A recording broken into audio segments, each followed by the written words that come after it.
Welcome to Vidigal Study Center. In this video, we are going to see the policy note for 2025 to 26 for the Department of Micro, Small and Medium Enterprises Department. So நமக்கு both prelims and மெயின்ஸில் policy நோட்ஸோட தாக்கம் அதிகமாகவே இருக்கும். நம்ம ப்ரிலிம்ஸ்க்கு ஃபேக்சுவலாகவும் மெயின்ஸுக்கு நம்ம எழுதுறப்ப நமக்கு respective டிபார்ட்மெண்ட்டோ respective டாப்பிக்கோ நம்ம data எழுதணும், இல்லை இனிஷியேட்டிவ்ஸ் எழுதணும் அப்படின்னா நமக்கு இருக்க பிக்கெஸ்ட் சோர்ஸ் என்னன்னா பாலிசி நோட்ஸ் தான். Also it is very useful for interviews too. So நம்ம குரூப் 1 மெயின்ஸ் எழுதி இன்டர்வியூ போனோம்னா நமக்கு டிஸ்ட்ரிக்ட் ஓரியன்ட் கொஷின்ஸ் கேட்குறப்ப நமக்கு இதில் பாலிசி நோட்டை பார்க்குறப்ப தான் அவ்வளோ டீட்டெயில்ஸ் இருக்குது. ஸோ எவ்ரி டிஸ்ட்ரிக்ட்க்கும் ஒவ்வொரு இனிஷியேட்டிவ் ஒவ்வொரு டிபார்ட்மெண்ட் பண்ணியிருப்பாங்க. ஸோ அதெல்லாம் கலெக்டிவாக நம்ம நோட் பண்ணி வச்சிட்டோம்னா நமக்கு ஒரு இயருக்கு ஒரு பாலிசி நோட்டு தான். இந்த ஃபினான்ஷியல் இயருக்கு 2025 to 26க்கு இதுவே போதுமானது தான். ஸோ இந்த வீடியோ குயிக்காக ஒரு கிளான்ஸ் மாதிரி கொஞ்சம் ப்ரீஃபாகவே பார்த்துடலாம். ஐ மீன் நமக்கு ஒரு 45 to 1 ஹவருக்குள்ள ஒரு பாலிசி நோட்டை முடிக்கணும் வித் டீட்டெயில்டு எவ்ரி டீட்டெயில் உள்ள கவர் ஆயிருக்கணும். ஓகே, எதையுமே விடாமல் எல்லா டீட்டெயிலுமே பார்த்துட்டு எது படிக்கணும் எதை விடணுன்றதையும் போகும்போது டிஸ்கஸ் பண்ணிக்கலாம். ஓகே, ஸோ செஷனுக்குள்ளே போகலாம். நமக்கு micro, small and medium enterprises department, அதாவது குறு சிறு நடுத்தர தொழிலோட துறையோட பாலிசி நோட்டு தான் நம்ம பார்க்க போகிறோம். நமக்கு இதுக்கு அமைச்சர் யாருன்னா மாண்புமிகு டிஎம் அன்பரசன் அவர்கள் தான். ஓகே, அவங்க இந்த பட்ஜெட்ல இந்த பாலிசி நோட்டை சப்மிட் பண்ணியிருப்பாங்க. அதை பேஸ் பண்ணி தான் நமக்கு இந்த மொத்த கொள்கை விளக்க குறிப்புமே இருக்க போகுது. ஸோ நமக்கு இதில் ஒரு 7 பிரிவாக பிரித்து வச்சிருக்காங்க. ஃபர்ஸ்ட் இந்த எம்எஸ்எம்இ டிபார்ட்மெண்ட்டை பற்றி என்னன்னு சொல்லியிருப்பாங்க, அதுக்கான ஆணையரகத்தை பற்றி சொல்லியிருப்பாங்க. அடுத்து அதோட சிறப்பு முகமைகள், அதாவது ஏஜென்சி சொல்லுவாங்க. ஸோ நமக்கு சிறு குறு தொழில் நிறுவனங்களை நிர்வகிக்கிற முகமைகள் யாரெல்லாம் முக்கியமானவங்க அப்படின்னு சொல்லிட்டு ஒரு 5 முகமைகளை சொல்லியிருக்காங்க. ஸோ இந்த 5 முகமைகளை பற்றியும் அந்த ஒரு ஆணையரத்தை பற்றியும் இன்ட்ரொடக்ஷன் என்ன, இப்போ ப்ரெசண்டாக என்ன நிலைமையில நமக்கு சிறு குறு நடுத்தர தொழில்கள் தமிழ்நாட்டில் இருக்கு, அதை முன்னேற்றத்துக்கு என்ன கொள்கைகளை வகுத்திருக்காங்க, இதுதான் அடுத்த ஒரு வருஷத்துல இந்த டிபார்ட்மெண்ட்ல பண்ண போறோம். ஸோ சிலபஸ்ல நமக்கு எங்க கவர் ஆகுதுன்னு தெரிஞ்சுக்கணும். நேச்சர் ஆஃப் இந்தியன் எக்கனாமி, இந்திய பொருளாதாரத்தோட இயல்புகள்ல ரொம்ப முக்கியமானது தொழில்துறை வந்து இருக்கு. ஸோ நமக்கு ஆக்சுவலா service sector, industrial and agriculture, primary, secondary, டெர்ஷரின்னு சொல்லிட்டு 3 துறைகளை பிரித்து வச்சிருக்கோம். நமக்கு அதிகமாக கான்ட்ரிபியூட் வர்றது யாருன்னா சேவைத்துறையில இருந்து தான் அதிகமான ஜிடிபி வருது, இந்தியாவுக்கும் சரி தமிழ்நாட்டுக்கும் சரி. அடுத்து அதிக நாட்டு வருமானம் கொடுக்கறது இண்டஸ்ட்ரீஸ், தொழில்துறைகள். அடுத்து தான் விவசாயம். ஸோ தொழில்துறையை வளர்ச்சி அடைந்த நாடு மட்டும்தான் எப்போவுமே ஒரு சிறந்த நாடா ஜிடிபியில் எப்போவுமே சர்வே ஆக முடியும். ஏன்னா அக்ரிகல்ச்சருக்கு நம்ம ஒரு ஷிஃப்டிங் எக்கனாமியில் இருக்கோம். அக்ரில இருந்து எல்லாருமே இண்டஸ்ட்ரிக்கும் அதிகமாக சர்வீசஸ்க்கும் வந்துட்டு இருக்கோம். ஸோ சர்வீஸை பொறுத்த வரைக்கும் நமக்கு எப்படி தொழில் இருக்கும்னா, கம்மியான நபர்கள் இருந்தாலே அதிக வருமானத்தை ஈட்ட முடியும். ஆனால் இந்தியா மாதிரி மக்கள் தொகை அதிகமாக இருக்க நாடுகளுக்கு அதிகமான நபர்கள் வேலை பார்த்தாதான் அதிகமான அவங்களுக்கு வருமானமும் வரும், அதிக மக்கள் வேலையில ஈடுபட கிடைக்கும். ஸோ நம்ம தொழில்துறையை ஃபோக்கஸ் பண்ணணும். தொழில்துறையை ஃபோக்கஸ் பண்ணும்போது மட்டும்தான் வளர்ச்சி அடைந்த நாடுகள் எல்லாருமே என்ன பண்ணியிருப்பாங்கன்னா தொழில்துறையை ஃபோக்கஸ் பண்ணியிருப்பாங்க. உதாரணம் யூஎஸ்ஏ, சைனா, ரஷ்யா. இவங்க எல்லாருமே உலகத்துல பெரிய பொருளாதாரம் இருக்க காரணம் அவங்க இண்டஸ்ட்ரீஸ் அதிகமா இருந்துச்சு. நமக்கு ஏன் இண்டஸ்ட்ரீஸ் அந்த பக்கம் வரலன்னா, பிரிட்டிஷோட காலனி நாடா நம்ம இருக்கிறப்ப நமக்கு தொழில்துறை நமக்கு நடக்கவே இல்லை. நேரடியா விவசாயத்துல இருந்து நம்ம சர்வீஸ் செக்டாருக்கு தாவிட்டோம். அதனாலதான் நமக்கு தொழில்துறையில போதுமான வளர்ச்சி இல்லை. ஸோ இதை ஓவர் கம் பண்றதுக்கு தான் நம்ம தொழில்துறையை அதிகமா முன்னேற்ற வேண்டிய கட்டாயத்துல இருக்கும். அதிக வேலை வாய்ப்பும் கிடைக்கும், அதிக நிலைத்த பொருளாதாரமும் நமக்கு இருக்கும். வெளிநாட்டுல இருந்து நம்ம கையேந்த வேண்டாம். உதாரணமா சைனால இருந்து அதிகமான பொருட்கள், எலக்ட்ரானிக்ஸ் நம்ம இறக்குமதி பண்றோம். அதெல்லாம் தடுக்கணும்னா இந்தியாலேயே அதெல்லாம் தயாரிக்கணும். அதுக்கு நிறைய இனிஷியேட்டிவ் பண்ணியிருப்பாங்க, மேக் இன் இந்தியா அந்த மாதிரிலாம். ஸோ அதுக்கு ஒரு முக்கியமான இதுதான் இந்த எம்எஸ்எம்இ டிபார்ட்மெண்ட். எம்எஸ்எம்இனா லார்ஜ் ஸ்கேல், அதாவது பெருநிறுவனங்களை தவிர மீதி இருக்க நிறுவனங்கள் எல்லாமே எம்எஸ்எம்இக்கு கீழே வரும். அதாவது மைக்ரோ, ஸ்மால், மீடியம். ஸோ பெருநிறுவனங்களுக்கு தனியாக ஒரு டிபார்ட்மெண்ட்டோ எம்எஸ்எம்இக்கு ஒரு தனியாக ஒரு டிபார்ட்மெண்ட்டோ வச்சு நம்ம பார்க்கணும். ஸோ நம்ம இந்த எம்எஸ்எம்இ செக்டாரை முன்னேற்றதன் மூலமா நிறைய மக்களுக்கு வேலை கிடைக்கும். உதாரணமா லார்ஜ் இண்டஸ்ட்ரீஸ்னா பெருநிறுவனங்கள் ஒரு இடத்துல மட்டும்தான் இருக்கும். அங்க பெரிய சிட்டிஸ்ல மட்டும்தான் வச்சிருப்பாங்க. இல்லைன்னா அவங்க தொழிற்சாலைக்கு தேவையான மூலப்பொருட்கள் மெட்டீரியல் எங்க இருக்கோ அங்கதான் இருப்பாங்க. ஆனா சிறு நிறுவனங்கள் மட்டும்தான் தமிழ்நாடு ஃபுல்லா, இந்தியா ஃபுல்லா அதிகமான இடத்துல வைக்க முடியும். அதன் மூலமா ரீஜனல் அவங்க ஊர்லயே அவங்களுக்கு வேலைவாய்ப்பு ஏற்படுத்தி அவங்களோட வாழ்வாதாரத்தை முன்னேற்ற முடியும். அதனால எம்எஸ்எம்இ டிபார்ட்மெண்ட் வந்து ஒரு ரொம்ப ரொம்ப முக்கியமான ஒரு டிபார்ட்மெண்ட். நமக்கு சிலபஸ்ல எங்கெல்லாம் இது கவர் ஆகுதுன்னா, நேச்சர் ஆஃப் இந்தியன் எக்கனாமி, இந்திய பொருளாதாரத்தோட இயல்புகள்லயே நமக்கு வந்து எம்எஸ்எம்இ தான் அதிக பேருக்கு வேலை கொடுக்குறாங்க. ஸோ வந்து எம்எஸ்எம்இ ஒரு முக்கியமான ஒரு தொழிலா வச்சுக்கலாம். ஸ்ட்ரக்சர் ஆஃப் இந்தியன் எக்கனாமிக்கும் எம்ப்ளாய்மெண்ட் ஜென்ரேஷன், வேலைவாய்ப்பு அதிகமாக உருவாக்குறதுல எம்எஸ்எம்இ முக்கிய பங்கு வகிக்குது. இண்டஸ்ட்ரியல் growth, தொழில்துறை வளர்ச்சிக்கும் எம்ப்ளாய்மெண்ட் வேலைவாய்ப்புக்கும் எம்எஸ்எம்இ இன்றியமையாத ஒண்ணு. அதுக்கப்புறம் யூனிட் 5ல தான். ஸோ நமக்கு வந்து இதுக்கு முன்னாடி எக்கனாமியும் தமிழ்நாடு அட்மினிஸ்ட்ரேஷனும் பிரிஞ்சிருந்துச்சு. இப்போ ஒன்றா சேர்த்துட்டாங்க. தமிழ்நாடு லெவலில் பார்க்குறப்ப நிறைய ஸ்கீம்ஸ் போட்டிருப்பாங்க. தொழில் முனைவோருக்காகவும் இந்த எம்எஸ்எம்இக்காகவும். ஸோ அது பார்க்கலாம். எக்கனாமிக் ட்ரெண்ட்ஸ் இன் தமிழ்நாடு, இது எல்லாமே தான் இந்த பாலிசி நோட்டில் டிஸ்கஸ் பண்ண போகிறோம். Current socio economic issue, geography of Tamil Nadu and it impacts on economic growth. அதாவது நமக்கு ஒவ்வொரு ஏரியாவை பொறுத்தோ தமிழ்நாடு இருக்குன்னா இந்த மாவட்டத்தில் இது சிறப்பாக இருக்கும், இந்த மாவட்டத்தில் சிறப்பாக இருக்கும். திண்டுக்கல்னா பூக்கள், சேலம்னா ஜவ்வரிசி. ஸோ அந்த இடத்துல அதுக்கு ஏற்ற மாதிரி எம்எஸ்எம்இ நம்ம ஆரம்பிச்சு அதை growth பண்ணுவோம். ஸோ வந்து சிலபஸ்ல பல டாபிக்ல இது வருது. ஃபார் ப்ரிலிம்ஸ், மெயின்ஸுக்கு வந்து உங்களுக்கு சொல்லவே வேணாம். எல்லா இடத்துலையுமே எங்கெல்லாம் ரெலவெண்டா இருக்கோ அங்கெல்லாம் நம்ம யூஸ் பண்ண முடியும். ஸோ வந்து அது மெயின்ஸுக்கு நம்ம ஓரியன்டேஷன் பண்ணும்போது அதை பார்க்கலாம். இப்போ டைரக்டா பாலிசி நோட்டுக்கு போகலாம். ஸோ வந்து நம்ம before going to policy note நமக்கு வந்து ஒரு பேசிக்கான எம்எஸ்எம்இனா என்னன்னு தெரியணும். எம்எஸ்எம்இனா micro small medium enterprises. So இந்த ஸ்லைடு ஃபுல்லாகவே இங்கிலீஷில் இருக்கும். நான் வந்து உங்களுக்கு பைலிங்குவலாக எக்ஸ்பிளைன் பண்ணுறேன். ஸோ நீங்கள் எந்த மீடியமாக இருந்தாலும் நல்லா கிளாஸ் கவனிச்சாலே உங்களுக்கு போதுமான அளவு புரிதல் இருக்கும். அதாவது குறு சிறு நடுத்தர நிறுவனங்கள், இது எதெல்லாம் குறிப்பிடுறாங்கன்னா, அது வந்து ஒரு ஸ்டார்ட் அப்பா இருக்கலாம், புதுசா ஒரு தொழில் தொடங்குறவங்களா இருக்கலாம், இல்லைன்னா சிறு நிறுவனங்களும் இருக்கலாம். அவங்களுக்கு வந்து இந்த எக்கனாமிக் சர்வே நமக்கு நடந்துச்சுல்ல, தமிழ்நாட்டுக்கும் சரி இந்தியாவுக்கும் சரி, அந்த பொருளாதார ஆய்வறிக்கையில இந்த செக்டாரை முன்னேற்றம்னு நிறைய திட்டங்களை அறிவிச்சிருக்காங்க. அவங்களோட கான்ட்ரிபியூஷன் சொல்லியிருக்காங்க. ஓகே. ஸோ நான் இவ்வளோ நேரம் சிக்னிஃபிகன்ஸ் ஆஃப் எம்எஸ்எம்இ செக்டார்னா அவங்களோட முக்கியத்துவம் என்ன, இவ்வளோ நேரம் நான் பேசினேன்ல அதை தான் சொல்லியிருப்பாங்க. கிராமப்புறங்கள்லையும் பின்தங்கிய ஏரியாக்கள்லையும் நம்ம எம்எஸ்எம்இயை தான் கொண்டு போக முடியுமே தவிர பெரிய நிறுவனங்கள் லார்ஜ் இண்டஸ்ட்ரீஸாக கொண்டு போக முடியாது. ஸோ வந்து equitable distribution of income and wealth, அவங்களோட பணத்தையும் அவங்களோட சொத்து மதிப்புகளையும் ஈக்விட்டபிள் சம பங்கு வகிக்கிறதுக்கு எம்எஸ்எம்இ தான் ரொம்ப முக்கியமானது. ஸோ ரெண்டு வகையில் எம்எஸ்எம்இயை வகைப்படுத்துறாங்க. தயாரிப்பு, மேனுஃபேக்சரிங் என்டர்பிரைசஸ் அண்ட் சர்வீஸ், அதாவது பொருட்கள் இல்லைன்னா பண்டங்கள் இல்லைன்னா சேவைகள் ரெண்டுலையுமே சொல்லுவாங்க. ஓகே. இதெல்லாமே பார்த்தது தான் சிக்னிஃபிகன்ஸ் ஆஃப் தென். ஆக்சுவலாக இந்த கீ டேட்டா வந்து நம்ம எக்கனாமிக் சர்வேல சொல்லியிருப்பாங்க. எம்ப்ளாய்மெண்ட் ஜென்ரேஷன், அதாவது வேலைவாய்ப்பு உருவாக்கத்தில் வந்து 7.5 கோடி மக்களுக்கு நியர்லி எம்ப்ளாய்மெண்ட் ஜென்ரேஷன் பண்ணுறது நம்ம எம்எஸ்எம்இ தான் பண்ணுறாங்க. கிட்டத்தட்ட தமிழ்நாட்டு மக்கள் தொகைக்கு ஈக்குவலான ஒரு எம்ப்ளாய்மெண்ட் ஜென்ரேஷன் எம்எஸ்எம்இ செக்டர்ல இருந்து மட்டும் பண்ணுறாங்க. அடுத்து எம்எஸ்எம்இ செக்டர் வந்து மேனுஃபேக்சரிங்ல, தயாரிப்புல அதில் வந்து 36% பண்ணுறாங்க. ஸோ வந்து 3ல் 1 பங்கு வந்து நமக்கு எம்எஸ்எம்இ தான் தயாரிப்பு, பொருட்கள் அண்ட் பண்டங்கள் தயாரிப்புல அவங்க யூஸ் பண்றாங்க. எக்ஸ்போர்ட்ஸ், ஏற்றுமதியில வந்து 45%. ஓகேவா. கிட்டத்தட்ட பாதிக்கு பாதி எம்எஸ்எம்இ தான் நமக்கு வந்து தயாரிப்பு பண்றாங்க. ஓகே.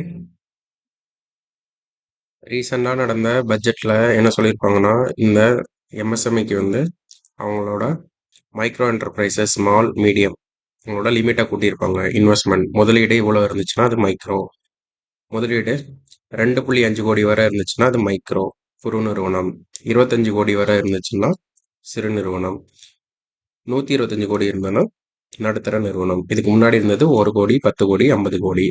அவங்களோட டேர்ன் ஓவர், அவங்களோட மொத்த வருமானத்தை 5 கோடியிலேருந்து 10 கோடியாகவும், 50லேருந்து 100ஆகவும், 250லேருந்து 500ஆகவும் மாற்றிருக்காங்க. ஸோ இது படிக்கணுமானா படிச்சு வச்சுக்கலாம். நமக்கு ப்ரிலிம்ஸ் லெவலில் கேட்கறதுக்கு வாய்ப்பு அதிகமாக இருக்கு. மெயின்ஸ்லையுமே நம்ம யூஸ் பண்ணிக்கலாம். ஓகே. இது மூலமா அவங்களுக்கு அதிகமான இன்வெஸ்ட்மெண்ட் எல்லாமே கிடைக்கும், கடன் எல்லாமே. ஸோ வந்து நமக்கு எம்எஸ்எம்இ பொட்டன்ஷியலை பற்றி நம்ம இங்கே எங்கே சொல்லியிருப்பாங்கன்னா எக்கனாமிக் சர்வேல இப்போ ரீசெண்டாக அதிகமாக பேசியிருப்பாங்க. ஓகேவா. எம்எஸ்எம்இ வந்து நமக்கு 2007ல் 2 மினிஸ்ட்ரியை ஒன்று சேர்த்து தான் எம்எஸ்எம்இ உருவாக்கியிருக்காங்க. Ministry of small scale industries, அதாவது சிறு நிறுவனங்களுக்கான அமைச்சகத்தையும் ministry of agro and rural industries, வேளாண் மற்றும் கிராமப்புற நிறுவனங்களுக்கான தொழிற்சாலைகளுக்கான மினிஸ்ட்ரியை ஒன்று சேர்த்து 2007 நமக்கு எம்எஸ்எம்இன்னு ஒரு தனி மினிஸ்ட்ரியை கொண்டு வந்திருப்பாங்க. ஓகேவா? ஸோ வந்து எம்எஸ்எம்இ சட்டம் எப்போ கொண்டு வந்தாங்கன்னா micro small medium enterprises development act, அதாவது குறு சிறு நடுத்தர நிறுவனங்கள் மேம்பாட்டு சட்டம் 2006 கொண்டு வந்தாங்க. இதை நிறைய தடவை அமெண்ட்மெண்ட் பண்ணி சட்ட திருத்தம் பண்ணி அந்த லிமிட்டை கூட்டிகிட்டே இருப்பாங்க. இப்போ நமக்கு கரண்ட்டாக லேட்டஸ்டாக இருக்க லிமிட் வந்து இதுதான். ஓகேவா? ஸோ வந்து 1 கோடிக்கும் மேற்பட்ட எம்எஸ்எம்இ வந்து இந்தியாவில் ரெஜிஸ்டர் பண்ணி வச்சிருக்காங்க. அதில் 7.5 கோடி மக்களுக்கான வேலைகள் இருக்கு. இது வந்து ரிஜிஸ்டர்டான இது. ஓகேவா? அன்ரிஜிஸ்டர்ட் ரிஜிஸ்டர் பண்ணாமல் இருக்க அன்ரிஜிஸ்டர்ட் எம்எஸ்எம்இல இன்னும் அதிகமான மக்கள் வந்து வேலை பார்க்குறாங்க. ஓகே, உதயம் போர்ட்டல்னு ஒன்று உண்டு, உத்தியம் போர்ட்டல். ஓகே, இந்த உத்தியம் போர்ட்டலில் வந்து நமக்கு 4 கோடி பேர் ரிஜிஸ்டர் பண்ணியிருக்காங்க. ஜிடிபியில் அப்ராக்சிமேட்டாக 30%, மேனுஃபேக்சரிங் அவுட்புட்டில் 45%, எக்ஸ்போர்ட்டில் 45% பண்ணியிருக்காங்க. ஓகே, இப்போ வந்து எம்எஸ்எம்இ டிஜிட்டல் இந்தியான்னு சொல்லி நம்ம எல்லாம் யூபிஐ டிஜிட்டல் டிரான்சாக்ஷன் தான் மணி பண்ணிட்டு இருக்கோம். அதில் வந்து 72% ஆஃப் எம்எஸ்எம்இ வந்து டிஜிட்டலாக இப்போ மாறி இருக்காங்க. ஸோ இந்த டேட்டாலாம் உங்களுக்கு எங்கே தேவைப்படும்னா மெயின்ஸில் வந்து தேவைப்படும். பட் ப்ரிலிம்ஸ் லெவல்லையும் கொஞ்சம் பார்த்து வச்சுக்கிறது நல்லது. 45% இந்த மாதிரி. நான் வந்து இது இந்தியாஸ் த ஹோலாக பேசிட்டு இருக்கேன். உமன் பார்ட்டிசிபேஷன் வந்து 20% வந்து உமன் வந்து எம்எஸ்எம்ல இருக்காங்க. தமிழ்நாடு இதை விட அதிகமாக பண்ணியிருக்கோம். நம்ம வந்து அதை அப்கமிங் வர ஸ்லைட்ஸில் பார்க்கலாம். ஸோ வந்து என்ன ஸ்கீம்ஸ்லாம் உங்களுக்கு வந்து கொடுக்குறாங்கன்னா பிஎம் விஸ்வகர்மா ஸ்கீம், அதாவது ட்ரெடிஷ்னல் ஆர்டிசன்ஸ் அண்ட் ரூரல் லைவ்லிஹுட்ஸை வந்து மேம்படுத்துறதுக்கு, அதாவது கைவினை பொருட்கள் பாரம்பரியமாக பண்ணுவாங்கல்ல அவங்களுக்கு வந்து 13,000 கோடி ரூபாய் செலவுல வந்து விஸ்வகர்மா ஸ்கீம்னு சொல்லி அவங்களோட இதை வாழ்வாதாரத்தை மேம்படுத்த பண்றாங்க. பட் தமிழ்நாட்டில் இதை நம்ம ஏத்துக்காம நம்ம என்ன பண்றோம்னா கலைஞர் கைவினை திட்டம்னு ஒரு திட்டத்தை செயல்படுத்துறோம். முத்ரா திட்டம்னா ஒன்றும் இல்லை, அவங்களுக்கு வந்து அப் டு 20 lakhs வரை கடன் கொடுப்பாங்க. ஓகே, அவங்க தொழில் பண்றதுக்காக. இதுல வந்து முத்ரால அதிகமா பெனிஃபிஷரி ஆகுறது பெண்கள் தான். 68%, 100 பேர் கடன் வாங்குறாங்கன்னா 68% பெண்கள் தான். முத்ரால ரீசெண்டா பட்ஜெட்ல தான் அவங்களோட கிரெடிட் லிமிட் கடன் வந்து 10 லட்சமா இருந்ததை இப்போ 20 லட்சமா மாத்திட்டாங்க. சிசு, கிஷோர், தருண் பிளஸ் அப்படின்னு ஒரு 4 கேட்டகரியில கொடுக்குறாங்க. ஓகே, ஸோ 10 to 20 மாத்திருக்காங்க. Vishwakarma scheme, RAM scheme, self reliant India scheme, அந்த மாதிரி நிறைய கொடுக்குறாங்க. ஓகே, ஸோ வந்து இதெல்லாம் நம்ம பேசினதுதான். எம்ப்ளாய்மெண்ட் கொடுக்கும், ஜிடிபி கொடுக்கும், எக்ஸ்போர்ட் கொடுப்பாங்க. ஓகே, அதெல்லாம் அவங்களோட இது. அவங்களுக்கு கடன் சரியா போகாம இருக்கும், அந்த மாதிரி இன்ஃப்ராஸ்ட்ரக்சர் இருக்காது, போதுமான உட்கட்டமைப்பு வசதி இருக்காது, ஸ்கில் இருக்காது. ஸோ வந்து லோ ஆர்என்டி, இந்தியாவில் எல்லாத்துக்குமே ஆர்என்டி பிரச்சனை வந்து இருக்கு. இதெல்லாம் சரி பண்றதுக்காக வந்து நம்மளோட பார்லிமெண்ட்ல ஒரு ஸ்டாண்டிங் கமிட்டி, நிலைக்குழு, finance report, okay, MSME credit அப்படின்னு சொல்லிட்டு ஏப்ரல் 2022 பார்லிமெண்ட்ல இருக்க ஒரு நிலைக்குழு வந்து சஜஷன் கொடுத்துருப்பாங்க. அந்த சஜஷன் என்னன்னு சொல்லிட்டு உதயம் போர்ட்டல், நம்ம வந்து அந்த உத்தியம் போர்ட்டல் இருக்குல்ல, அந்த உத்தியம் போர்ட்டல் வந்து என்னன்னு கீழே பார்க்கலாம். அந்த போர்ட்டல்ல வந்து credit gap through digital ecosystem, நீங்க வந்து எல்லாமே ஆதார் யூபிஐல வந்து லிங்க் பண்ணிட்டு அது மூலமா நீங்க வந்து அவங்களுக்கு கடன் கொடுங்க அப்படின்னு சொல்லியிருக்காங்க. அதுக்கப்புறம் adopting and account aggregator framework, அதாவது சாகை ஜிஎஸ்டி பிளாட்ஃபார்ம்னு சொல்லிட்டு வந்து ஜிஎஸ்டி இன்வாய்ஸை வச்சு நம்ம வந்து அவங்களுக்கு வந்து கடன் கொடுக்கலாம், அது மூலமா ஃப்ராட் ப்ரிவென்ஷன் பண்ணலாம், அந்த மாதிரி சொல்லியிருக்காங்க. ஸோ வந்து அதிகமாக அவங்களுக்கு பணம் அவங்க கையில் அதிகமாக போனால் தொழில் முனைவர்கள் வந்து முன்னேறுவாங்க, அந்த கான்செப்டை பேஸ் பண்ணி சொல்றாங்க. Shifting to cash flow based lending, அவங்களுக்கு வந்து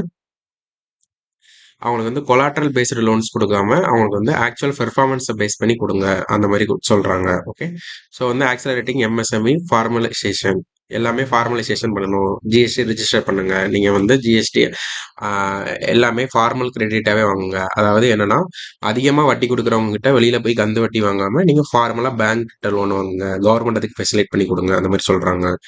டார்கெட்டட் கிரெடிட் கேரண்டி, டார்கெட் பண்ணி கொடுங்க, ஒவ்வொரு செக்டார் ஸ்பெசிஃபிக்கா அந்த மாதிரி கொடுக்குறாங்க. அடுத்து சிட்பி, ஸ்மால் இண்டஸ்ட்ரியல் டெவலப்மெண்ட் பேங்க்னு சொல்லுவாங்க.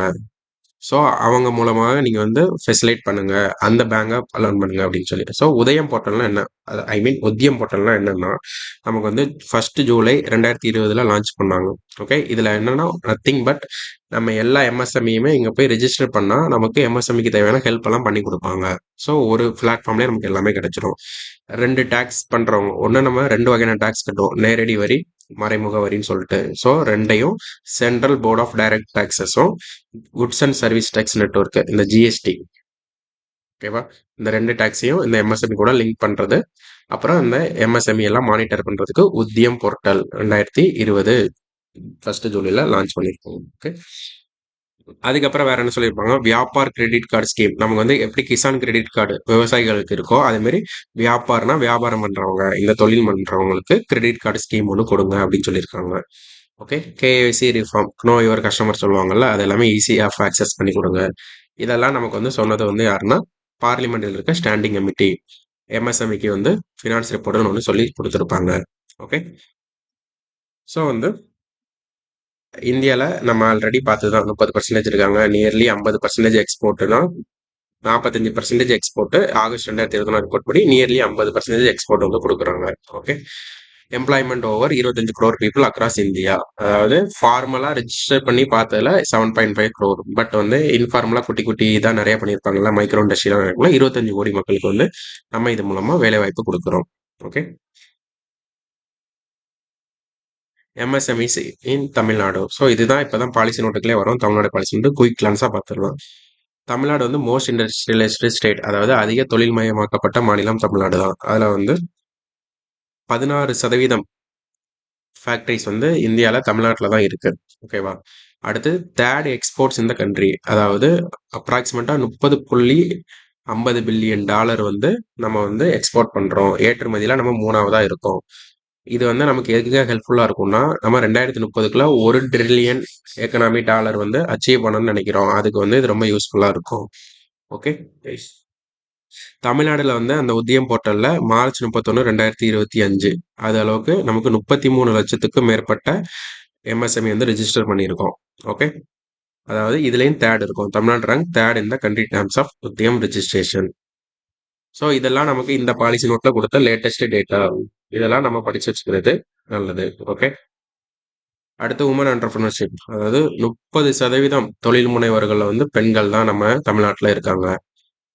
அதுக்கப்புறம் மைக்ரோ என்டர்பிரைசஸ் தான் நம்ம இதில் ரொம்ப அதிகம், 98%.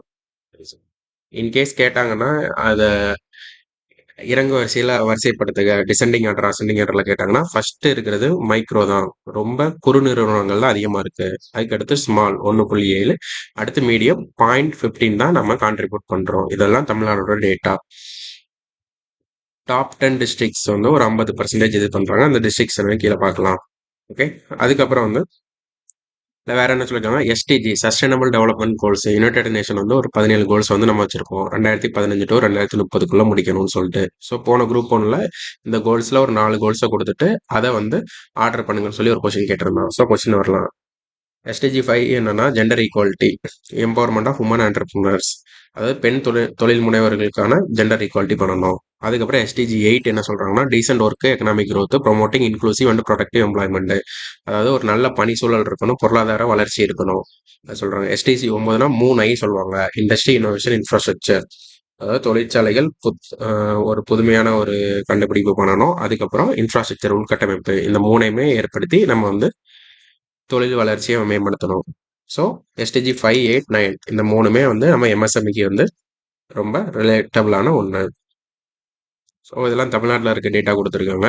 மைக்ரோ வந்து இவ்வளோ இருக்கு, ஸ்மால் இவ்வளோ இருக்கு, மீடியம் இவ்வளோ இருக்கு. அந்த டாப் 10 டிஸ்ட்ரிக்ட் சொல்கிறோம்ல, அதிகமாக எம்எஸ்எம்இ இருக்குது சென்னை, அப்புறம் கோயம்புத்தூர், சேலம், திருப்பூர், மதுரை, திருவள்ளூர், ஈரோடு, காஞ்சிபுரம், திருச்சிராப்பள்ளி, கிருஷ்ணகிரி. ஸோ சென்னை, கோயம்புத்தூர், சேலம் தான் அதிகமான எம்எஸ்எம்இ வச்சிருக்காங்க. ஸோ வந்து structure of the MSME department, நமக்கு வந்து அந்த துறைன்னு ஒன்று இருக்குது. Commissionerate of industries and commerce, அதாவது தொழிற்சாலைகள் மற்றும் வர்த்தகத்துக்கான ஆணையரகம், கமிஷனரேட்டு அது இருக்காங்க. இவங்க தான் நோடல் ஏஜென்சி. ஸோ இதெல்லாம் சும்மா பார்த்துக்கோங்க, அவ்வளோதான். டிஐசின்னு சொல்லுவாங்க, அப்படின்னா ஒன்றும் இல்லை, டிஸ்ட்ரிக்ட் இண்டஸ்ட்ரீஸ் சென்டர்னு சொல்லுவாங்க. 38 மாவட்டத்திலேயே அதை வச்சிருக்காங்க. கடன் எப்படி கொடுக்குறாங்கன்னா, ஒன்றிய அளவில், மாவட்ட அளவில், ஸ்டேட் லெவலில், அதாவது ஒன்றியன்னா அந்த இடத்துல பிளாக், ஓகே, மாவட்டம் இது. ஸோ வந்து இது எல்லாமே நமக்கு வந்து எம்எஸ்எம்இக்குன்னு ஒரு சட்டம் போட்டிருப்பாங்க. அந்த சட்டம் எப்படின்னா 2006 நம்ம முன்னாடியே பார்த்தோம். நம்ம தமிழ்நாட்டுக்கு ஒரு பிஸ்னஸ் ஸ்பெஷலைசேஷன் ஆக்ட், ஓகேவா, இந்த சட்டம் எப்போ போட்டாங்கன்னா 2018 தமிழ்நாடு தொழில் வசதி சட்டம் அந்த மாதிரி, ஓகேவா, 2018ல் போட்டிருப்பாங்க. இதில் வேற வந்து அவங்கள பற்றின அந்த டிபார்ட்மெண்ட்டை பற்றி ரொம்ப ஸ்பெசிஃபிக்காக கொடுத்துருப்பாங்க. இது நமக்கு எக்ஸாமுக்கு தேவையில்ல. ஜஸ்ட் இந்த மாதிரி ஒரு டிபார்ட்மெண்ட் இருக்கு, 38 டிஸ்ட்ரிக்ட்லேயும் டிஏசி வச்சிருக்காங்கன்னு பார்த்துக்கணும். கிரெடிட் 3 லெவலில் கொடுக்குறாங்க. இந்த சட்டம் எப்போ, இந்த சட்டம் எப்போ, அவ்வளோ பார்த்தா போதுமானது தான். அடுத்து TANSIDCO, Tamil Nadu small industries development corporation limited, அதாவது சிறு தொழிற்சாலைகள் மேம்பாட்டு கார்பரேஷன். ஓகேவா? டான்சிட்கோ 1970 கலைஞரோட பீரியட்ல வந்து ஓப்பன் பண்ணியிருப்பாங்க. இவங்க என்ன பண்ணுவாங்கன்னா, நம்ம சிப்காட் அங்கே பார்த்தோம்ல, அதே மாதிரி தான் இவங்க சிறு தொழிலுக்கு மட்டும் பண்ணுவாங்க. இண்டஸ்ட்ரியல் எஸ்டேட்டுக்கும், அதாவது தொழிற்சாலைகள் பேட்டைகளுக்கும் பிரைவேட் இண்டஸ்ட்ரியல் எஸ்டேட் டெவலப்மெண்ட்டும் பண்ணுவாங்க. ஓகேவா? ஸோ வந்து இதில் பெருசாக பார்க்கறதுக்குலாம் ஒன்றும் இல்லை. டான்சிட்கோ 1970 ரிலேட்டட் டு எம்எஸ்எம்இல இவங்க இண்டஸ்ட்ரியல் எஸ்டேட்லாம் மெயின்டைன் பண்ணுறாங்க, அப்கிரேட் பண்ணுறாங்க. அந்த மாதிரி இது மட்டும் பார்த்துக்கிட்டா போதுமானது ஃபார் ப்ரிலிம்ஸ் லெவல். அடுத்து டான்சி, இது 1965 பக்தவச்சலம் அவர்கள் சிஎம்ஆ இருக்கும்போது கொண்டு வந்தாங்க. ஓகே, இவங்க வந்து உடன் ஸ்டீல் ஃபர்னிச்சர் இதெல்லாமே ஸ்மால் ஸ்கேல் இண்டஸ்ட்ரீஸ்ல பண்றதுக்கு வந்து ரெஸ்பான்சிபிளா இருப்பாங்க. ஓகேவா? அடுத்து அஃபோர்டபுள் ப்ரைசஸ்ல பொதுமக்களுக்கு கொடுக்கறதுக்காக நல்ல குவாலிட்டி ஃபர்னிச்சர்ஸ் ரெடி பண்றதுக்கு இது பண்றாங்க. ஸோ டான்சினா நமக்கு 1965 அது தெரிஞ்சா போதும். அடுத்து entrepreneurship development and innovation institute Tamil Nadu, EDIITN 2001 open பண்ணியிருப்பாங்க. ஓகே, அடுத்து வந்து இவங்க எல்லாருமே என்னன்னா அவங்க எஜுகேஷன், செல்ஃப் எம்ப்ளாய்மெண்ட், சுய வேலைவாய்ப்பு, கல்வி, அவங்க ஸ்கூல் காலேஜ் ஸ்டூடெண்ட்ல வந்து ஒரு ஸ்கூல் காலேஜ் லெவல்லையே அவங்களுக்கு வந்து இதை பற்றின ஒரு அவேர்னஸ் கொடுக்கணும்னு ஓப்பன் பண்ணால் EDIITN 2001. ஒரே of facilitating MSME of Tamil Nadu, அதாவது ஃபேம் டிஎன் சொல்லுவாங்க. ஸோ இந்தியா லெவலில் ஃபேம்னு ஒரு ஸ்கீம் இருக்கும். அது எதுக்குன்னா faster adoption of electric vehicle. ஓகேவா? ஆனால் நமக்கு வந்து இங்கே ஃபேம் டிஎன் அப்படின்னா நமக்கு வந்து எம்எஸ்எம்இ. ஸோ வந்து 2 இடத்துல ஃபேம் இருக்கு. இந்தியா லெவலில் ஃபேம் பார்க்குறப்ப நமக்கு எலக்ட்ரிக் வெஹிக்கிள்ஸும், நமக்கு தமிழ்நாடு லெவலில் பார்க்குறப்ப எம்எஸ்எம்இ, அந்த டிஸ்டிங்விஷன் நமக்கு தெரியணும். எப்போ ஆரம்பிச்சாங்கன்னா செப்டம்பர் 2019. இவங்க என்னன்னா கடன் கொடுக்கறது, மார்க்கெட் லிங்கேஜ் பண்றது, ஸ்கில் டெவலப்மெண்ட் பண்றது. ஸோ எல்லாரும் ஒரே வேலையை தான் பண்ணுவாங்க. பிரிச்சு பிரிச்சு ஒவ்வொரு இதாக பண்றாங்க, ஒவ்வொரு செக்டாருக்கா. ஒருத்தவங்க ஸ்கூல் காலேஜுக்கு பண்ணுவாங்க, ஒரு புதுசா தொழில் பண்றவங்களுக்கு பண்ணுவாங்க. ஒருத்தவங்க வந்து அந்த தொழில் ஆரம்பிக்கிறதுக்கான இடத்த எல்லாம் ஏற்படுத்தி கொடுப்பாங்க. அந்த மாதிரி தான் பண்ணுவாங்க. அடுத்து டான்சிம் அல்ல ஸ்டார்ட் அப் ஈவென்ட் சொல்லுவாங்க. தமிழ்நாடு புத்தொழில் இல்லைன்னா புதுமையாக்க மிஷன் அந்த மாதிரி சொல்லுவாங்க. ஜனவரி 2019 ஸ்டார்ட் அப் டிஎன். நமக்கு வந்து start up India, skill India அந்த மாதிரிலாம் இருக்குல்ல, அந்த மாதிரி ஸ்டார்ட் அப் டிஎன் தமிழ்நாட்டுக்கு 2019 ஆரம்பிச்சிருப்பாங்க. நமக்கு இதுவும் ரொம்ப முக்கியம். Tamil Nadu start up innovation policy 2018 போட்டாங்க. 23 வரை கோல் வச்சு போட்டிருப்பாங்க. 5 வருஷம் பண்ணியிருப்பாங்க. அதுக்கு கீழே ஆரம்பிச்சது தான் 2019 இந்த மிஷன் ஆரம்பிச்சிருப்பாங்க, startup mission. So policy எப்போன்னு கேட்டா 2018 ஸ்டார்ட் அப்க்கு, மிஷன் இயக்கம் எப்படின்னு கேட்டா 2019.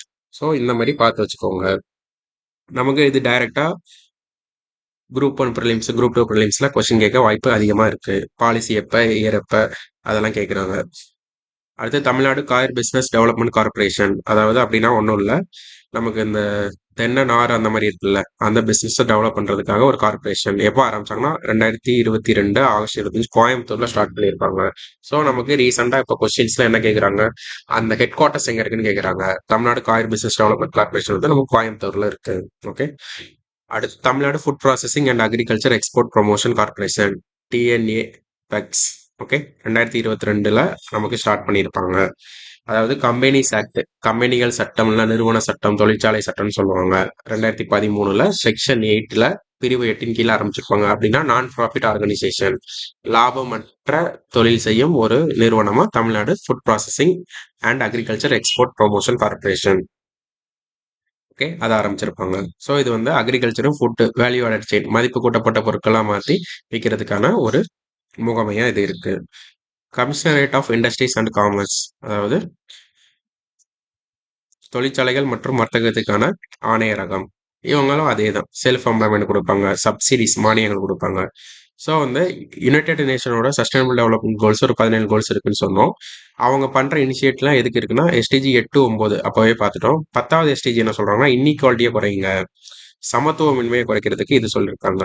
17வது SDG என்னன்னா இம்ப்ளிமெண்டேஷன் ஆஃப் குளோபல் பார்ட்னர்ஷிப், அதாவது வந்து ஒவ்வொருத்தரும் ஒவ்வொருத்தரையும் ஒருங்கிணைந்து வேலை பார்க்கணும், ஒவ்வொரு நாடும் ஒருங்கிணைந்து வேலை பார்க்கணும், ஒவ்வொரு டிபார்ட்மெண்ட்டும் ஒவ்வொரு மினிஸ்ட்ரி ஒருங்கிணைந்து வேலை பார்த்தா தான் நமக்கு வந்து ஒரு ஹோலிஸ்டிக்கான ஒரு முன்னேற்றம் கிடைக்கும். அதுக்கு தான் ஒரு பார்ட்னர்ஷிப் வேணும்னு சொல்றது கடைசி கோல் 17. ஓகே, ஸோ வந்து நம்ம அப்பவே பார்த்தோம் DIC, டிஸ்ட்ரிக்ட் இண்டஸ்ட்ரி சென்டர். அதாவது இவங்க கிட்ட தான் MSME டிஸ்ட்ரிக்ட் லெவலில், ஒரு மாவட்ட லெவலில் நீங்கள் வந்து எம்எஸ்எம்இ பதியணும், அதுக்கப்புறம் அதை ஆரம்பிக்கணும், அதை நிர்வகிக்கணும்னா இவங்க கிட்ட தான் போய் நம்ம ரெஜிஸ்டர் பண்ணணும். ஸோ டிஐசினா என்னன்னா டிஸ்ட்ரிக்ட் இண்டஸ்ட்ரி சென்டர். நமக்கு வந்து எப்பவுமே குரூப் ஒன்ல ஒரு கொஷின்ஸ் கேட்பாங்க, இந்த மாதிரி அப்ரிவேஷன் கொடுத்துட்டு ஃபுல் ஃபார்ம் என்னன்னு கேட்பாங்க. ஸோ வந்து டிஸ்ட்ரிக்ட் இண்டஸ்ட்ரி சென்டர்னா நமக்கு வந்து அதோட ஃபுல் ஃபார்ம். அதுக்கப்புறம் வந்து இண்டஸ்ட்ரியல் கோஆபரேட்டிவ் சொசைட்டிஸ். ஸோ வந்து நமக்கு கொஞ்சம் சொசைட்டிஸ் பற்றி கொடுத்துருக்காங்க, சங்கங்கள். ஓகே, நமக்கு ஆர்டிக்கிள் 19 சில சொல்லுவாங்கல்ல ஒவ்வொரு சங்கங்கள் ஆரம்பிக்கிறது.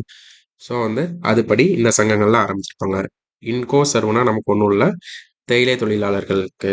சாகோ சர்வ்னா ஜவ்வரிசிக்கு. டைகோனா நமக்கு வந்து ஒரு bank, Tamil Nadu industrial cooperative bank, தொழிற்சாலை கூட்டுறவு வங்கி.